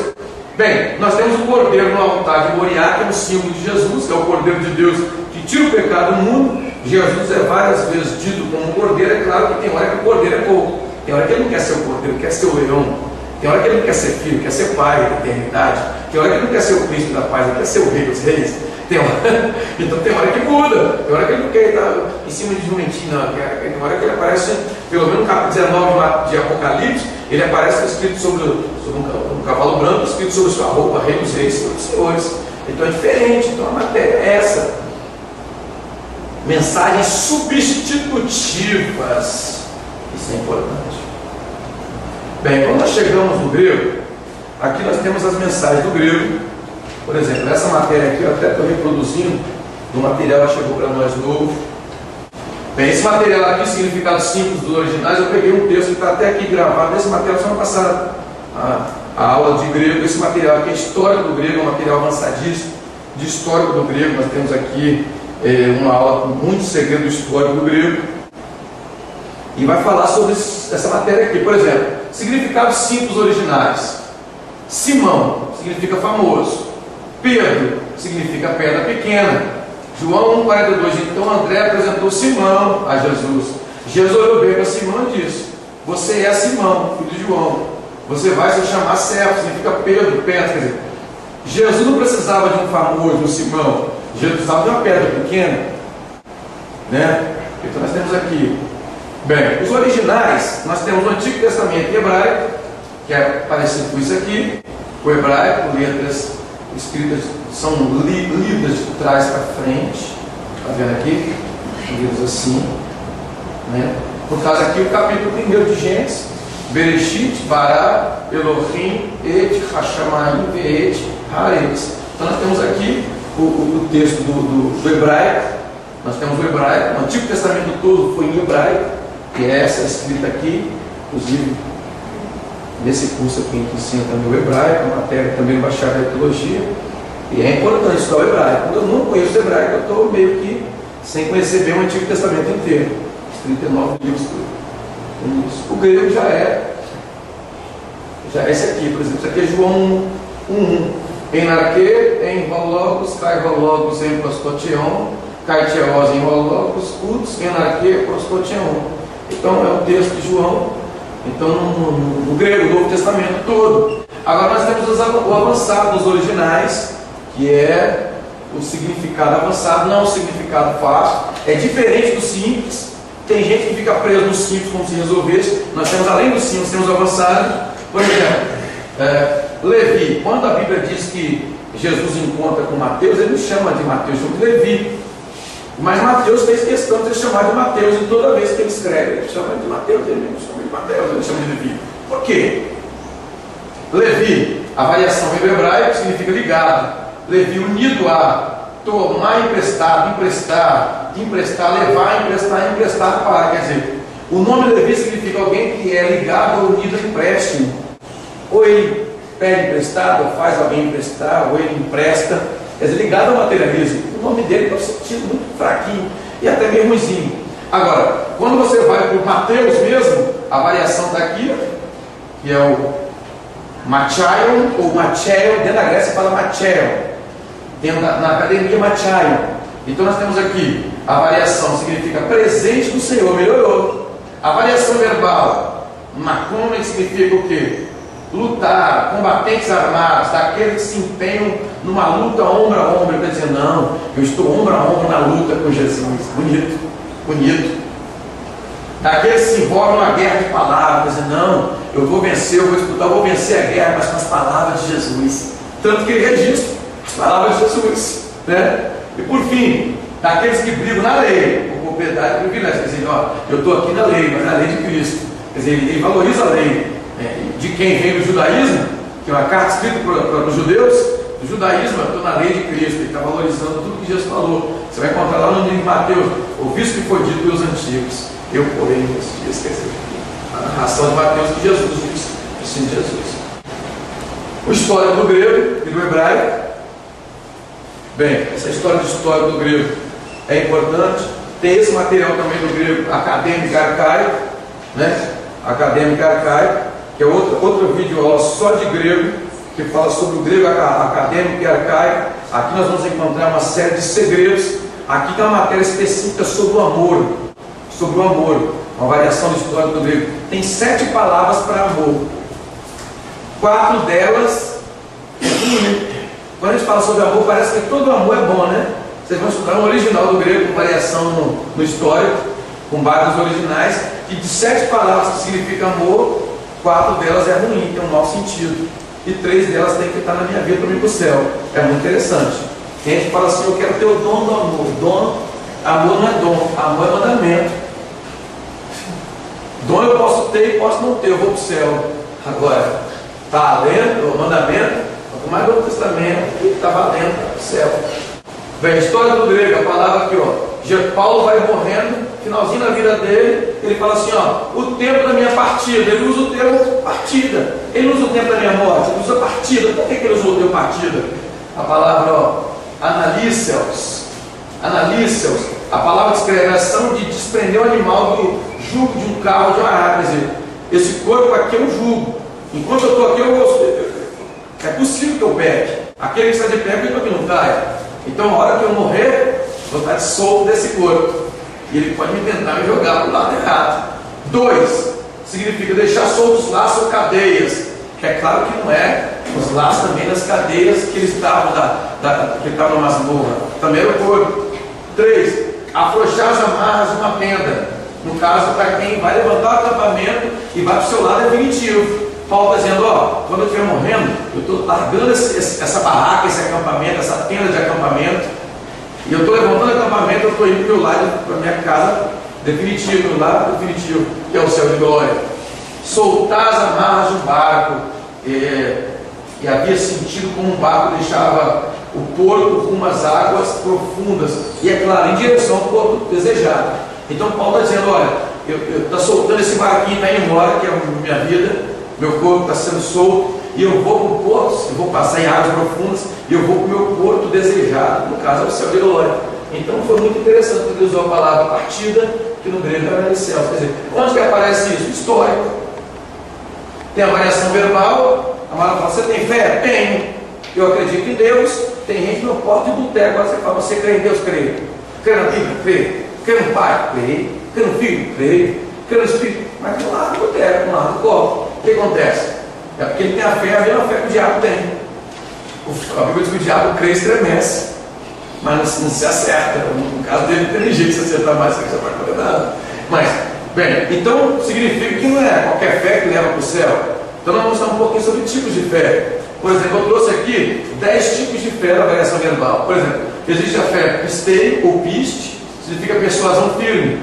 Existe a fé peitó, que é convencer e persuadir, e através do ânimo, não é através de falar, é através do meu ânimo mostra, se eu para mim orar, 5 minutos está bom para falar com Jesus, não tem ânimo para falar mais do que 5 minutos com Jesus.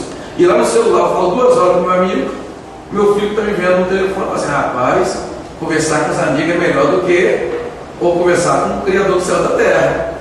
Então, o meu ânimo no meu dia a dia mostra se eu tenho peitó ou pichota da Grécia ou não. Tem esse aqui, ó, peitomai, significa obedecer. Deus me olha do céu, você não vê se a Bíblia tem fé. Está me obedecendo? Tem. E se eu estiver desobedecendo? Eu posso ser crente há 20 anos, se eu estiver desobedecendo, eu não tenho fé, já dá caldeirão. Mas outra, pecoitia ou pepitia, ser convicto, confiar, é eu me colocar. Às vezes eu dou um conselho para alguém e eu me vejo na mesma situação e aquele conselho não vale para mim, porque eu não consigo me colocar na história. Para na vida dos outros, o conselho meu funciona, na minha vida não é bom. Então eu estou sem esse tipo de fé aqui. Mesma coisa, pepitizes, fé com confiança, pichós ou peitós, ser persuasivo, levar alguém a crer e aceitar, convencimento do ânimo de alguém, essa fé de conseguir ganhar pessoas, conseguir influenciar sem ser influenciado. Nós estamos vivendo uma época da religião que é mais influenciada do que influenciadora. Falta dessa fé aqui, ó, né? Pichós. Picharquel. Picharquel aqui eu lancei mão dela, significa obediência, obedecer. Etimologia, sujeitar-se à vontade de, estar sob autoridade de alguém, no caso da Bíblia e do Espírito Santo. Submeter-se a mais forte, render-se. Estou crucificado com Cristo, não vivo eu, rendo. Cristo vive em mim. Estar ou ficar sujeito a uma força de influência, a palavra. Pistós, fidedigno, fiel e crente confiante. Bem, se Deus não olha no céu, se eu for fidedigno e fiel, ele fala, a Bíblia tem fé. Se eu não estou sendo fiel, fidedigno, pistós, defender, obedecer. Tem uma fé que eu não trouxe aqui, que chama Pisteus, eu gosto dela. Quando fala assim, colocar, tomando o escudo da fé. Lá está Pisteus, escudo da fidelidade. Se eu sou fiel, eu dou um escudo. Já isso, mata fiel, não adianta eu correr atrás dele, que tem como. Então é diferente, eu creio em Deus, não. Esse crer não resolve, não. É o Pisteus, fiel. Etimologia. Esse material que eu peguei no seminário enorme, tá? Pastor Joel Machado, tá? É o etimologia, que é o único seminário que trabalha com etimologia aqui no estado. Etimologia, por exemplo, a palavra amor. O significado maior da palavra amor na etimologia é, bem, a gente chama de ágape, dentro da academia, dentro da Grécia, que é o arcaico, se chama agapi. Etimologia, sentimento que se avalia pelo sacrifício, ou amor sacrificial. O que nós temos aqui? É o sentimento que se avalia pelo sacrifício. A moça olhou para o rapaz e falou assim, amor à primeira vista. O rapaz olhou para a moça, amor à primeira vista. Não, isso não é amor ágape ainda. Pode ser outro tipo de amor, mas não é o ágape. Porque o ágape é só quando a coisa começa errado. Quando começa lá no casamento, alguma coisa deu errado. Não está me tratando bem, não está sendo bondoso, está tendo um problema, aí entra o ágape. O ágape não entra primeiro, entra no final. Entra segurando quando começa errado. Extrapolou todos os limites, aí entra o ágape. Enquanto alguém está me fazendo bem, eu não tenho ágape ainda. O ágape é só quando começa alguém me fazendo mal. Isso vai para o casamento, isso vai amar como Cristo amou, amar os inimigos com. Amar quem? Os inimigos com quem? Uma próxima a ti mesmo? O que Jesus falou assim, ó? Amar os inimigos bendizer com os malditos, orar pelos que os perseguem, para que sejais filhos do vosso Pai que é no céu. O que é isso, irmão? Lei de Cristo. Agora a etimologia da palavra fidelidade, que é fé, que na verdade não vem de fidelidade, não vem de fé, que é o pistos, lealdade, fiel, variação da etimologia, constância, ânimo firme mesmo diante de situações difíceis, firmeza das afeições e sentimentos, perseverança, observância rigorosa da verdade e exatidão. Veja bem, alguém fala que fé é contrária à razão. Eu discordo. Por quê? Porque fé na etimologia da palavra fé com base em pistos é observância rigorosa da verdade. Se eu tenho que observar rigorosamente a verdade, se eu tenho que descobrir o que é verdade, observar e colocar no meu dia a dia, então eu tenho que ter razão nisso. Então a pessoa fala, irmão, a fé não tem nada a ver com a lógica. Tem, é porque nós aprendemos que fé é só acreditar. Não, tem muita lógica na fé. Piedade, efisérvia, significa devoção que faz o que é extremamente agradável a Deus. Então, quando eu quero agradar a Deus extremamente, eu estou com piedade. Aí Paulo falou assim, você é homem de Deus, né? Segue essas coisas aqui. Mas tu, homem de Deus, foge dessas coisas, que no caso é amor, dinheiro, e segue o quê? Isso e a piedade. Então por que ele fala piedade? Porque a piedade resolve muita coisa, aquele que quer agradar a Deus extremamente. Vamos prosseguir. Bem, então nós temos aqui bibliologia ou bibliografia. Tem gente que dá aula de bibliologia, ele só separa as matérias. Por exemplo, os 5 primeiros livros, a lei de Moisés, o Pentateuco, os outros livros, história, livro de história, históricos, o outro livro, poéticos, depois vem os livros profetas maiores e profetas menores, o Evangelho, história, cartas paulinas, cartas gerais e revelação. Isso aí é chamado bibliografia. É uma divisão que eu tenho que conhecer, claro, mas ela não é bibliologia, porque ela não tem lógica, ela está só separando para estudar. Então é mais bibliografia do que bibliologia. Então normalmente os seminários hoje, quando vai dar aula de bibliologia, eles não ensinam as lógicas da Bíblia, eles só ensinam a divisão da Bíblia. Eu não concordo com isso.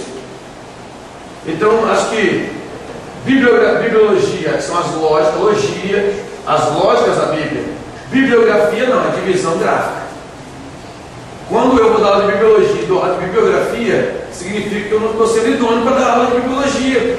E, infelizmente a maioria dos seminários trabalha com grafia. Faz um gráfico. Divisão é assim, divisão é assada, é isso, é aquilo. Que eu acho ridículo. Claro que não estou dizendo que é pecado fazer divisão. Tem que aprender também, mas não dá para dizer que é lógica. Tá bom? Mas a divisão, a princípio, da bibliografia é essa. Literatura. O livro mais lido do mundo é a Bíblia. E o segundo mais vendido é o Peregrino, que é um livro evangélico, que é o do John Bunyan. Inclusive aqui, esse livro é uma leitura obrigatória. No seminário de missões aqui, né, do bacharel em teologia nem tanto, mas no seminário de missões é a leitura obrigatória. Quem não leu o livro Peregrino e fizer o trabalho não vai se formar. É simples, né? É muito interessante, porque é uma leitura obrigatória. É um livro fantástico, mas vendido muito. Por quê? Que é importante. Uma vez que os que estão lá fora, né, os amantes da arte, diz que o povo de Deus é um povo que não tem tanta cultura assim, bem, pergunta a pessoa, qual é o livro mais lido, mais vendido? Qual o segundo? É o nosso. Então, para vocês falarem, você tem que estar com um na frente, pelo menos um na frente. Pode pegar aí Shakespeare, pode pegar tudo que é literatura, joga aí para ver se encara. Não encara, pelo menos em leitura e em venda, não. Então a Bíblia é o primeiro lugar, e o segundo lugar está o Peregrino, que é o livro mais lido. Não sei dizer. Tá lá, no outro prédio branco, tá ligado? É isso. No outro prédio branco, tá ligado? Do lado do branco, tá lá. Tá ótimo. Mais um, produção literária. A produção é vasta. Nós temos grandes bibliotecas, por exemplo, nas faculdades evangélicas, nós temos grandes bibliotecas só de material cristão evangélico ou ligado ao cristianismo, e nós temos bibliotecas inteiras. Inclusive, da onde que saiu o termo? Esse termo aí, bibliotecas, começou numa época chamada escolástico, que está ligado ao cristianismo. A época chamada escolástica foi feita uma grande produção de livros, né, que tinha a ver com a igreja. Então, se alguém ficou zombando, você é da igreja, está faltando mais cultura, é mesmo, amigão? Você sabe de onde saiu a escolástica? De onde começou essa tradição de livros e mais livros? Começou no nosso movimento. Então, você está meio desatualizado. Então é interessante o estudante de teologia saber que nós estamos lá na frente desse assunto. Às vezes nós ficamos com medo, porque não sabemos as informações. Mas se soubermos, automaticamente vamos saber que nós estamos mais à frente na produção literária, né, nessa questão de cultura. Bem, existe uma matéria chamada recortes. E eu quero valorizar essa parte agora, que não dá para entender a Bíblia direito sem esses recortes aqui. Por exemplo, a Bíblia diz: como foi nos dias de Noé, assim será nos dias da vida do Filho do Homem. Então nós temos um texto famoso, como foi nos dias de Noé. Quem nunca ouviu falar sobre esse assunto? Mas o que acontecia nos dias de Noé? O capítulo 6 de Gênesis vai dizer que tinha muita corrupção e violência. Então hoje, quando nós vimos esse grande índice de violência mundial, por um lado é triste, mas por outro lado, glória a Deus, Jesus está voltando. Nos dias de Noé, dia de violência, fazia-se muita violência. Então é muito interessante a gente estar valorizando esse contexto dos dias de Noé. Então a Bíblia diz o seguinte, que nos dias de Noé era um dia de violência. Aí você estuda sobre o contexto de Noé, quando os filhos dos homens, ou melhor, quando os filhos de Deus, que eram descendentes de Sete, viram que as filhas dos homens eram bonitas e formosas e coabitaram com eles, saíram gigantes, homens valentes, famosos, porém misturados. Bem, nós temos o que? O que nós temos aqui?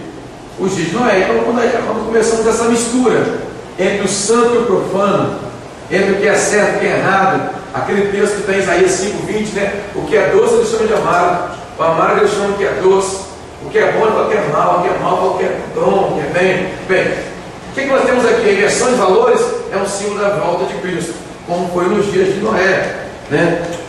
O texto vai dizer bem assim: casavam e davam-se em casamento.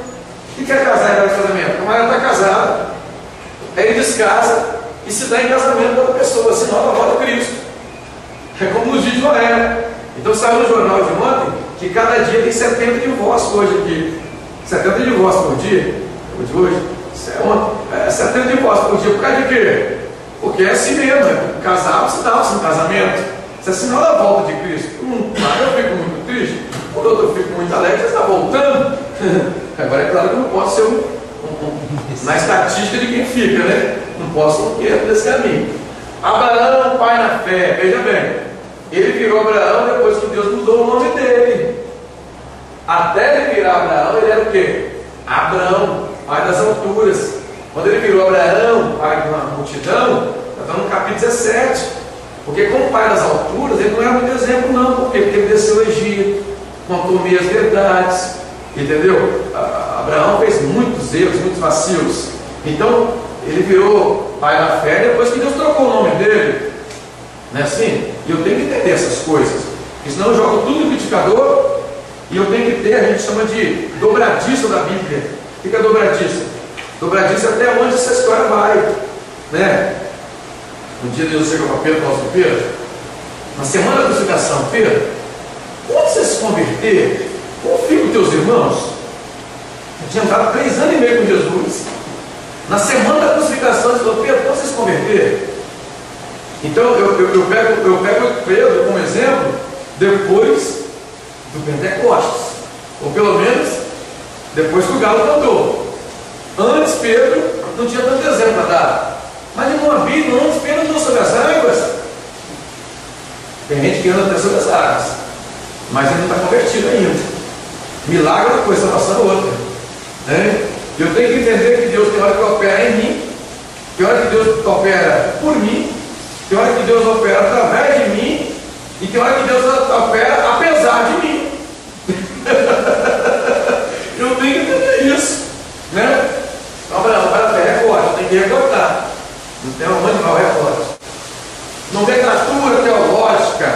Existe uma matéria que é importante. Por exemplo, a martiologia. A martia é o pecado. A lógica do pecado é a nomenclatura. Antropomorfismo. O que é antropomorfismo? O homem, morfismo, na forma. Antropomorfismo é a aparição de Deus ou de anjos na figura humana, que a gente chama também de teofania, que é Deus escondido, né? Então nós temos algumas manifestações da Bíblia que podem ser diretamente o próprio Deus Pai, o Filho e o Espírito Santo em forma. Por exemplo, o Espírito Santo na forma de uma pomba. Deus Pai, nós temos uma visita na casa de Abraão e eram 3 que apareceram. Abraão adorou 1, 2 foram para Sodoma e Gomorra, eram anjos, e 1 ficou na casa de Abraão. Faria alguma coisa e não diria o meu amigo Abraão? Senhor, disse Deus. Então aquele que ficou na casa de Abraão é o próprio Deus. No antropomorfismo ou na teofania, que é a mesma coisa, mas o nome é difícil. Às vezes a matéria é mais fácil que entender o nome, não é assim? Nomenclatura teológica. Então é importante, né? Eu particularmente gosto muito de algumas manifestações da Bíblia que podem ser teofania. Agora vamos lá, tem hora que é um anjo também. Gramática. Existem pessoas que erram por causa da gramática. Por exemplo, gramática: o Senhor é meu pastor. Aí tem uns que vão lá e falam assim, que não existe em tradução nenhuma, nem original, e nada me faltará. Bem, se for um Deus não pode deixar faltar nada agora. Mas está lá, o Senhor é meu pastor, ponto e vírgula, nada me faltará. Mudou. Já é outra história. Então o Senhor é meu pastor hoje, eu sou só ovelha. Pronto. Nada me faltará no futuro. Quanto? Que futuro que é? Após o arrebatamento. Então mudou o sentido. Então olha aí nessa tradução lá, Salmo 23. O Senhor é meu pastor, vê se tem algum erro aí. Nenhuma tradução no português tem um erro. Mas normalmente todo mundo fala, o Senhor é meu pastor, nada me faltará. Então dá para entender que se eu for ovelha, não vai faltar nada agora. Quer dizer, então se estiver faltando qualquer coisa agora, significa que eu sou bote ou coisa parecida, que eu sou ovelha. Ou então não tem Deus como meu pastor. Então é triste. Então está vendo como é que às vezes um ponto de gramática pode mudar todo o contexto da nossa leitura? Nós temos uma leitura famosa aqui em João. Eu gosto muito dessas características, dessas leituras aqui, porque, olha só, hein? Capítulo 11 de João, versículo, eu acho muito legal, 39, disse Jesus, tirai pedra. Marta, irmão do defunto, disse, Senhor, já cheira mal, pois é o 4º dia, né? Aí ele que vai pregar isso, ele esquece que tem um ponto aí, ó. Disse Jesus, tirar a pedra, ponto. Marta, irmã do defunto, disse. Aí não esquece que tem um ponto ali, vai. Disse Jesus, tirar a pedra, Marta. Aí quer espiritualizar essa frase errada. Irmão, de repente você tem uma pedra que tem que tirar nessa noite. Qual é a pedra que você tem que tirar? Não. Disse Jesus, tirar a pedra. Tinha uma multidão ali. Marta, irmã do defunto, disse. Então não é Marta que tirar uma pedra, é uma pedra de uma pedra de uma caverna. O versículo na frente diz assim, ó, versículo de número 41, tiraram então a pedra. Quem? Tiraram pessoas, no plural, tiraram a pedra. Quem? O Espírito de Deus que estava junto com Marta e Maria. Marta não consegue tirar uma pedra sozinha, coitada. Uma pedra daquele tamanho, uma irmã, tirar, não tem jeito. Então, tirar a pedra, Marta, ficou feio. O que é erro de português? Agora, é claro que tem hora que o erro não é na gramática, é no contexto. Olha aqui um exemplo. Eleva os meus olhos para os montes. De onde me virá o socorro? Acabou a frase aqui, um ponto. O meu socorro vem do Senhor que fez os céus e a terra. Aí tem gente que vai pregar, esquece dessa pontuação e fala assim, eleva os meus olhos para os montes, de onde virá o meu socorro vem do Senhor que fez. Ele emenda. E é como se o socorro tivesse, eleva meus olhos para os montes. Davi estava brincando, contexto. Na época de Davi, finalzinho, Renato, o que nós temos? As pessoas estavam nos montes adorando Moloque, Queimosa, Astarate, Milcom, Baal, estavam adorando uma série de divindades nos montes. Então Davi está brincando com os adoradores. Eleva os meus olhos para os montes, eu estou olhando sua divindade. De onde virá o socorro? Não vem nenhum desses. O meu socorro vem do Senhor que fez os céus e a terra. Acima desses deusinhos que estão sendo adorados nos montes. Isso é muito legal, que é usado em Israel. Então é importante eu entender essas características. E hermenêutica, eu falei sobre o grande mostarda. Por exemplo, eu vou dar um exemplo para vocês aqui que é famoso. É o exemplo do apedrejamento de Estevão. Todo mundo que quer pregar sobre Estevão sendo apedrejado, aí em Atos Apóstolos, ele fala: irmão, se você estiver sendo apedrejado, você vai ver a glória de Deus, você vai ser céus abertos. Ah, é? Quando? Quando você estiver sendo apedrejado. Está escrito isso mesmo? Vamos ler o contexto para a gente ver como é que é interessante essas histórias, né? Eu gosto muito desse texto aqui. Por exemplo, olha só, capítulo 7 de Atos Apóstolos. Atos Apóstolos, capítulo 7. Bem,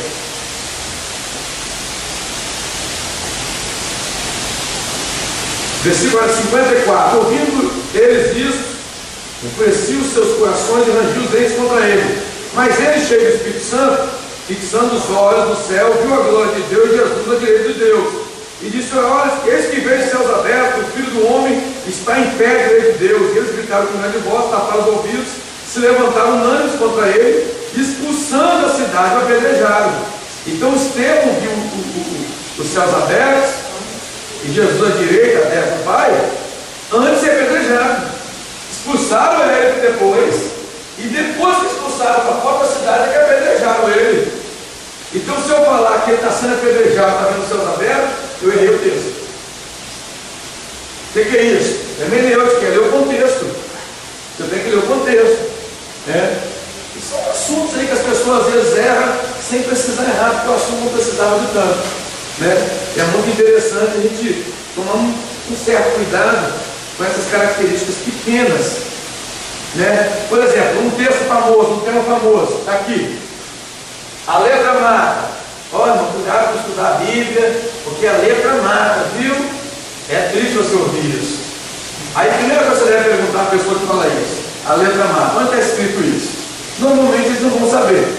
Aí você vai lá e explica para eles. Está assim, ó, lá em 2 Coríntios, capítulo 3. Vamos ler os versículos antes e depois? Vamos lá. A letra mata que significa está no capítulo 3, versículo 6, no finalzinho. Assim, ó, ele nos fez também capaz de ser ministro de uma nova aliança, não da letra, mas pelo Espírito, que a letra mata significa. Está dizendo aqui a aliança, nós estamos na nova, a aliança do Espírito. A velha aliança da letra. Que velha? Vamos ler alguns versículos antes. Olha que interessante isso aqui, hein? Versículo 3:3. 2 Coríntios 3:3. Já manifesta que vós sois cartas de Cristo, ministradas, escritas não com tinta, mas com o Espírito de Deus vivo, não em tábuas de pedra, mas em tábuas de carta. A tábua de pedra é a lei de Moisés. Versículo 4. E por intermédio de Cristo temos tal confiança. Versículo 5. Não que sejamos capazes por nós mesmos de pensar coisa alguma, como se partir de nós mesmos, mas a capacidade vem de vem. Agora vem explicando. Mas Ele nos fez capazes de ser ministros da nova aliança, não da letra, que é da pedra, que é da lei de Moisés, a letra da lei, 613 da lei, mas do Espírito, que é o Novo Testamento, a lei de Cristo. Versículo 7. E se o ministério da morte, cravado em letras de pedra, vem em glória, de maneira que os filhos de Israel não podiam fitar os olhos na face de Moisés, aí ele explica, ó, é a letra de Moisés, é a letra da lei de Moisés. Por causa da glória do rosto desvanece. Como não será maior a glória do ministério do Espírito? Quer dizer, então quando fala da letra, a letra mata, é a lei de Moisés, é o judaísmo. Não é estudar a Bíblia. Então quando você fala, estou estudando a Bíblia, cuidado que a letra mata significa, não estou virando judaizante não. Eu estou estudando a Bíblia. Então não é essa letra que está sendo mencionada. Mas eles erraram por causa de quê? Porque não leram o contexto, não fizeram hermenêutica, que é ler o texto todo, ler o versículo e o contexto. Mais uma, pano de fundo. Por exemplo, o que é o pano de fundo? Da onde vem essa história? Por exemplo, a Bíblia diz que Jesus ele é o leão da tribo de Judá. Apocalipse 5, versículo 5. Mas por que Jesus aparece como o leão da tribo de Judá? O pano de fundo tem que ter pelo menos uma história sobre o leão. Ah, irmão, Jesus é o leão da tribo de Judá. Mas me explica o que significa isso. Não, ele é o leão, ele é, sei lá, ele é forte, ele é valente. Mas não é bem assim, eu tenho que ter um pano de fundo. Aonde está o pano de fundo? Está aqui, 49 de Gênesis. 49 de Gênesis. Nós temos no final da vida de Israel, de Jacó, ele chama os seus filhos, e depois de juntar os seus filhos, ele começa a falar sobre o futuro de cada filho. Bem, a tribo de Judá é a tribo do rei. Então vem assim, olha que interessante. Eu acho muito legal. 49 de Gênesis, versículo 8. Judá, a ti te louvarão os teus irmãos, e a tua mão será sobre o pescoço dos teus inimigos. Diante de ti se inclinará os filhos do teu pai. Judá é um leãozinho. Subiste a presa, filho meu. Um leãozinho chamado de filho meu. Encurva-se dele como leão e como leoa. Quem despertará? O cetro não se arredará a Judá. Quer dizer, é a tribo do rei. E o bastão de autoridade dos seus pés até que venha Siló, e a ele obedecerão os seus povos. Quer dizer, é o rei que vai reinar sobre todos os povos. Então, quando é Apocalipse, é o leão da tribo de Judá, está dizendo, é o rei que manda o rei dos seus irmãos, é o rei que é chamado de filho, é o rei que é o leão da tribo de Judá, o leãozinho profetizado, e é o rei que vai reinar sobre todos os povos, é claro, no milênio. Então, o que é o pano de fundo? É o contexto, de onde vem a história. Isso é importante. Nós temos a descrição do livro, quantidade de livros do Antigo Testamento, Novo Testamento, quantidade de capítulos do Novo Testamento, Antigo e Novo, quantidade de versículos do Antigo e do Novo. Bem, o livro original, Antigo Testamento, hebraico, aramaico, grego, Novo Testamento. Bem, menor versículo, Êxodo 20, versículo 13, no Antigo Testamento, menor versículo. O que é isso? Composição da Bíblia, que é o que alguns chamam de bibliologia. Só isso. Bibliografia é quando nós temos segredos escondidos dentro da pessoa. Por exemplo, Enoque. No nome Enoque nós temos segredos escondidos. A palavra Enoque, no original do hebraico, significa aprendiz e mestre. Mas parece que o significado é contrário. Não é antagônico. Na verdade, o seu significado é até forte. Aprendiz. Enoque queria aprender com Deus. Diz a Bíblia que com 65 anos nasceu em Matusalém, e ele resolveu agora andar com Deus. Aí ele andou 300 anos com Deus. Nesses 300 anos que ele andou com Deus, ele aprendeu o que de Deus? Alguma coisa. Quem é que vai explicar o que aconteceu com Enoque? Bem, nós precisamos ler os contextos. Por exemplo, vamos lá em Gênesis. Me ajuda aí. Eu tenho um contexto aqui que eu acho muito legal. Está aqui, versículo 24. E andou Enoque com Deus, e já não era, porque Deus o tomou para si. Então Enoque não morreu, foi levado ao céu, Deus tomou para ele. Então aí tem uma figura de linguagem, que fala, rapaz, ele andou tanto com Deus que Deus falou, não volta para casa, não embora. Quer dizer, vem comigo. É muito legal, é só uma brincadeira, mas é interessante. É claro que nós temos aqui uma mensagem espiritual. Por exemplo, Enoque andava com Deus. Ele tinha filhos? Claro que tinha. Um filho dele ficou famoso por 900 e poucos anos. Agora, tinha 69 anos. Agora, se ele tinha filho, ele tinha esposa.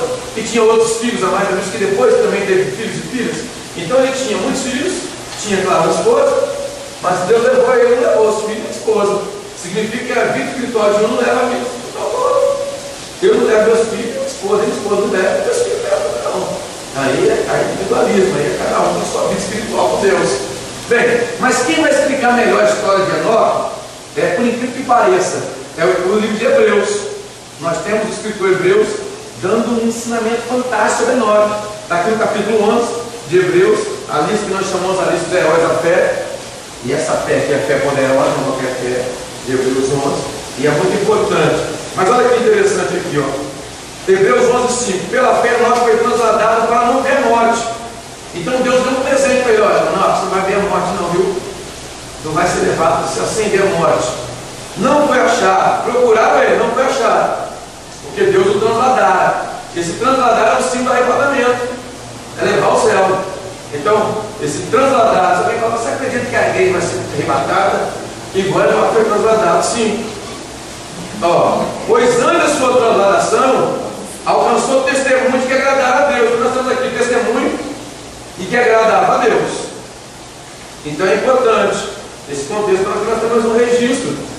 amigo Enoque. Fechando os registros de Enoque, nós vamos para o penúltimo livro do Novo Testamento, que é o livro de Judas. Agora, se ele era aprendiz, ele andou com Deus, ele aprendeu muito de Deus. Então, qual era a pregação de Enoque? Enoque vai falar sobre características da última geração. Da última geração, ele vai dar um exemplo de características, inclusive é uma lista de pecados, que se eu tiver qualquer um deles eu fico para arrebatamento. E o texto vai dizer bem assim, ó. Está aqui, ó. Judas, versículo 14. Concernente a esses que ele tinha acabado de falar. Concernente a estes, os que andavam errado, profetizou Enoque, o sétimo depois de Adão. Veio do Senhor, vem com milhares de seus santos, para fazer juízo contra todos, para fazer convictos ímpios acerca das suas obras índias que praticaram e duras palavras que proferiram contra Deus. Quer dizer, aí ele continua falando sobre que tipo de pessoas que eram. Qual foi o ensinamento de Enoque? O juízo. Qual foi o ensinamento? O Senhor vem. Então a mensagem de Enoque, ele aprendeu muito com Deus, a ponto de saber o que era pecado e o que não era. Então, o que era a teologia de Enoque? O que é pecado e o que não era? Ele fez uma lista fantástica, vou trazer para vocês, no grego para vocês. Fez uma lista. E depois ele falou, acerca desses, Deus vai fazer juízo, vai fazer convicto. O camarada está no inferno, falando assim, tu sabe, não sei nem por que eu estou no inferno. Não, vai saber, vai. Abriu os seus Deus vai fazer convicto. O cara vai lá sabendo, além dessa só ele também convicto, não, todo mundo que vai envergonhar. O texto diz Daniel que Deus vai fazer o quê? Uns estarão para a vida eterna, outros para a vergonha e desprezo eterno. Então Deus vai primeiro, vai envergonhar. Aquilo que o camarada que o vizinho soubesse, vai mostrar a todo mundo ver. Essa mamãe não vai saber, não, vai saber. Essa papai não vai saber, não, vai saber. Essa titia não pode nem pensar que é o filho, vai saber. A não ser que tiver com o nome do livro do Cordeiro. A não ser que tiver lavado as suas vestes no sangue do Cordeiro. Senão, vai passar uma vergonha. Biografia. Então falei sobre Enoque. Tem o Eliezer, o servo de Abraão. Eu gosto muito desse moço aqui porque Abraão falou, você vai lá, não quero filho do peito de Deus não, quero que você vá lá buscar no meio da parentela lá uma esposa do Isaac.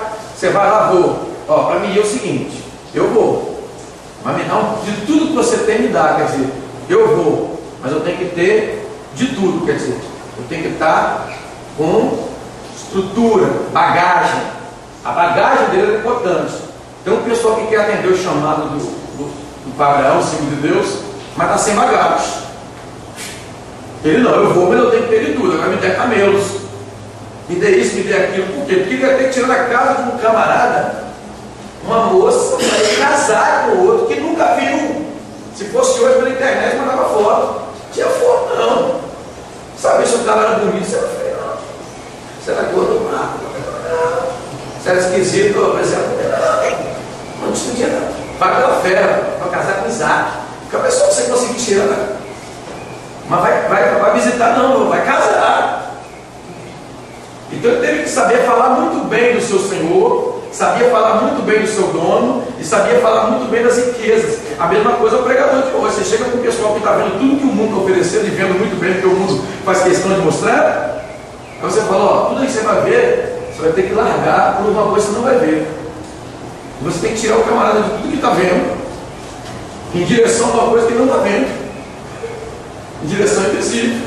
O servo de Abraão é um símbolo de bons pregadores, né? Bons pregadores, tem que ter estrutura. Agora, é claro que ele foi na estrutura de um camelo e trouxe Rebeca na estrutura do camelo. Vem a escala da estrutura que eu acabei de falar, sobre essa escala do camelo, que é interessante, e por aí vai. Então nós temos essa questão toda. Então, biografia tem segredos escondidos. Bem, interpretações. Hoje nós estamos vivendo uma época de várias Bíblias, Bíblia de Estudo Genebra, Bíblia Pentecostal, Bíblia Aplicação, Bíblia isso, Bíblia do Max Lucado, Bíblia não sei o que da virtude, nova linguagem, Bíblia da fé, Bíblia da família, aplicação pessoal, tal. Nós temos Bíblia de vários estudos de rodapé. Às vezes um estudo perde de um jeito, outro perde de outro. O que é isso? Interpretações. A melhor maneira de eu me esquivar de interpretações perigosas é como? É eu conhecendo originais. Agora é claro que vale a pena na hora de estudar conhecer interpretações. Às vezes o camarada fez uma interpretação bem feita, fica com aquela com você. Numa dessas Bíblias aqui, você pode encontrar respostas mais complicadas. Então é bom ter Bíblia de estudo, ter livros ou pesquisar interpretações diferentes. Agora, não pode a pessoa da primeira interpretação falar essa é a verdade absoluta. Isso é muito perigoso. Por exemplo, esse material aqui, o Apocalipse, eu estudei Apocalipse com 10 frentes teológicas diferentes. Não tem uma com totalidade com a verdade. Eu pesquisei as 10. Por 10 anos, 10 frentes diferentes de teologia, para mim ter um veredito. Aí eu consegui ter uma posição, que esse material aqui é uma pesquisa de 10 anos. Quer dizer, eu peguei uma interpretação de um jeito, peguei a outra do outro lado, peguei um assim, do outro assado. E são 10 frentes diferentes. Fui estudando, fui analisando. Depois que eu estudei todas as interpretações, eu falei, não, agora eu estou entendendo. Eu acredito mais nisso aqui tem coerência. Aí eu peguei um pouquinho daqui, um pouquinho de lá, um pouquinho de cá, para me ter um fechamento sobre o que é o Apocalipse. É ruim a pessoa na primeira coisa que ouve, vou passar para frente como se fosse a verdade absoluta. É um erro perigoso, né? Frase de efeito: Jesus veio salvar e buscar o que se havia perdido. Escapa-te por tua alma. Bem, essas frases de efeito eram usadas no mundo antigo, no mundo grego. Os filósofos tinham frases de efeito. Jesus vem com frase de efeito. A Bíblia também tem várias frases de efeito, inclusive antes dos filósofos. Então nós temos frases de efeito fantásticas, né? E é muito legal. Uma delas está aí: escapa-te pela tua alma. Se vós continuarem a obedecer as minhas palavras, serão verdadeiramente meu discípulo. Quer dizer, é discípulo se. Esse se aqui é condicional. Mas sereis a verdade vos libertará, né? Extensão, o que é extensão? Esse escorpó que bate, Apocalipse 3:20. Tem gente que pega para o pinguço. Pinguço, Jesus está na porta batendo, hein? Se você ouvir, isso não é para pinguço. Apocalipse 3:20 está falando da igreja. Então tem que falar isso para crente, está na porta bate. Não é todo crente, mas tem crente que está na porta. Se está na porta, lá de fora. Mas esse texto vem da onde? Cantar Salomão 5:2. Eu dormia, meu coração velava. O pessoal que só defende o seu coração. Eu ouvi a voz do meu amado está batendo, minha amada minha como a minha imaculada. Veja que essa noiva aí, ela botou o noivo lá de fora, né, e não queria levantar. Quando ela levantou, o noivo tinha ido embora. Acharam-lhe os guardas. Mas eu estava com a mão na maçaneta, eu abri, ele tinha ido embora. Quer dizer, o pessoal ficou para trás do arrebatamento. Quer dizer, extensão, então pega um texto do Novo Testamento, e às vezes a extensão está lá no Antigo Testamento, e eu tenho que entender essas coisinhas. Bem, a matéria é essa: bibliologia, as lógicas da Bíblia, e é iniciação à exegese. É iniciação, a continuação está nesse material aqui, mas a iniciação está aqui: iniciação à exegese. Que Deus abençoe os irmãos. Amém?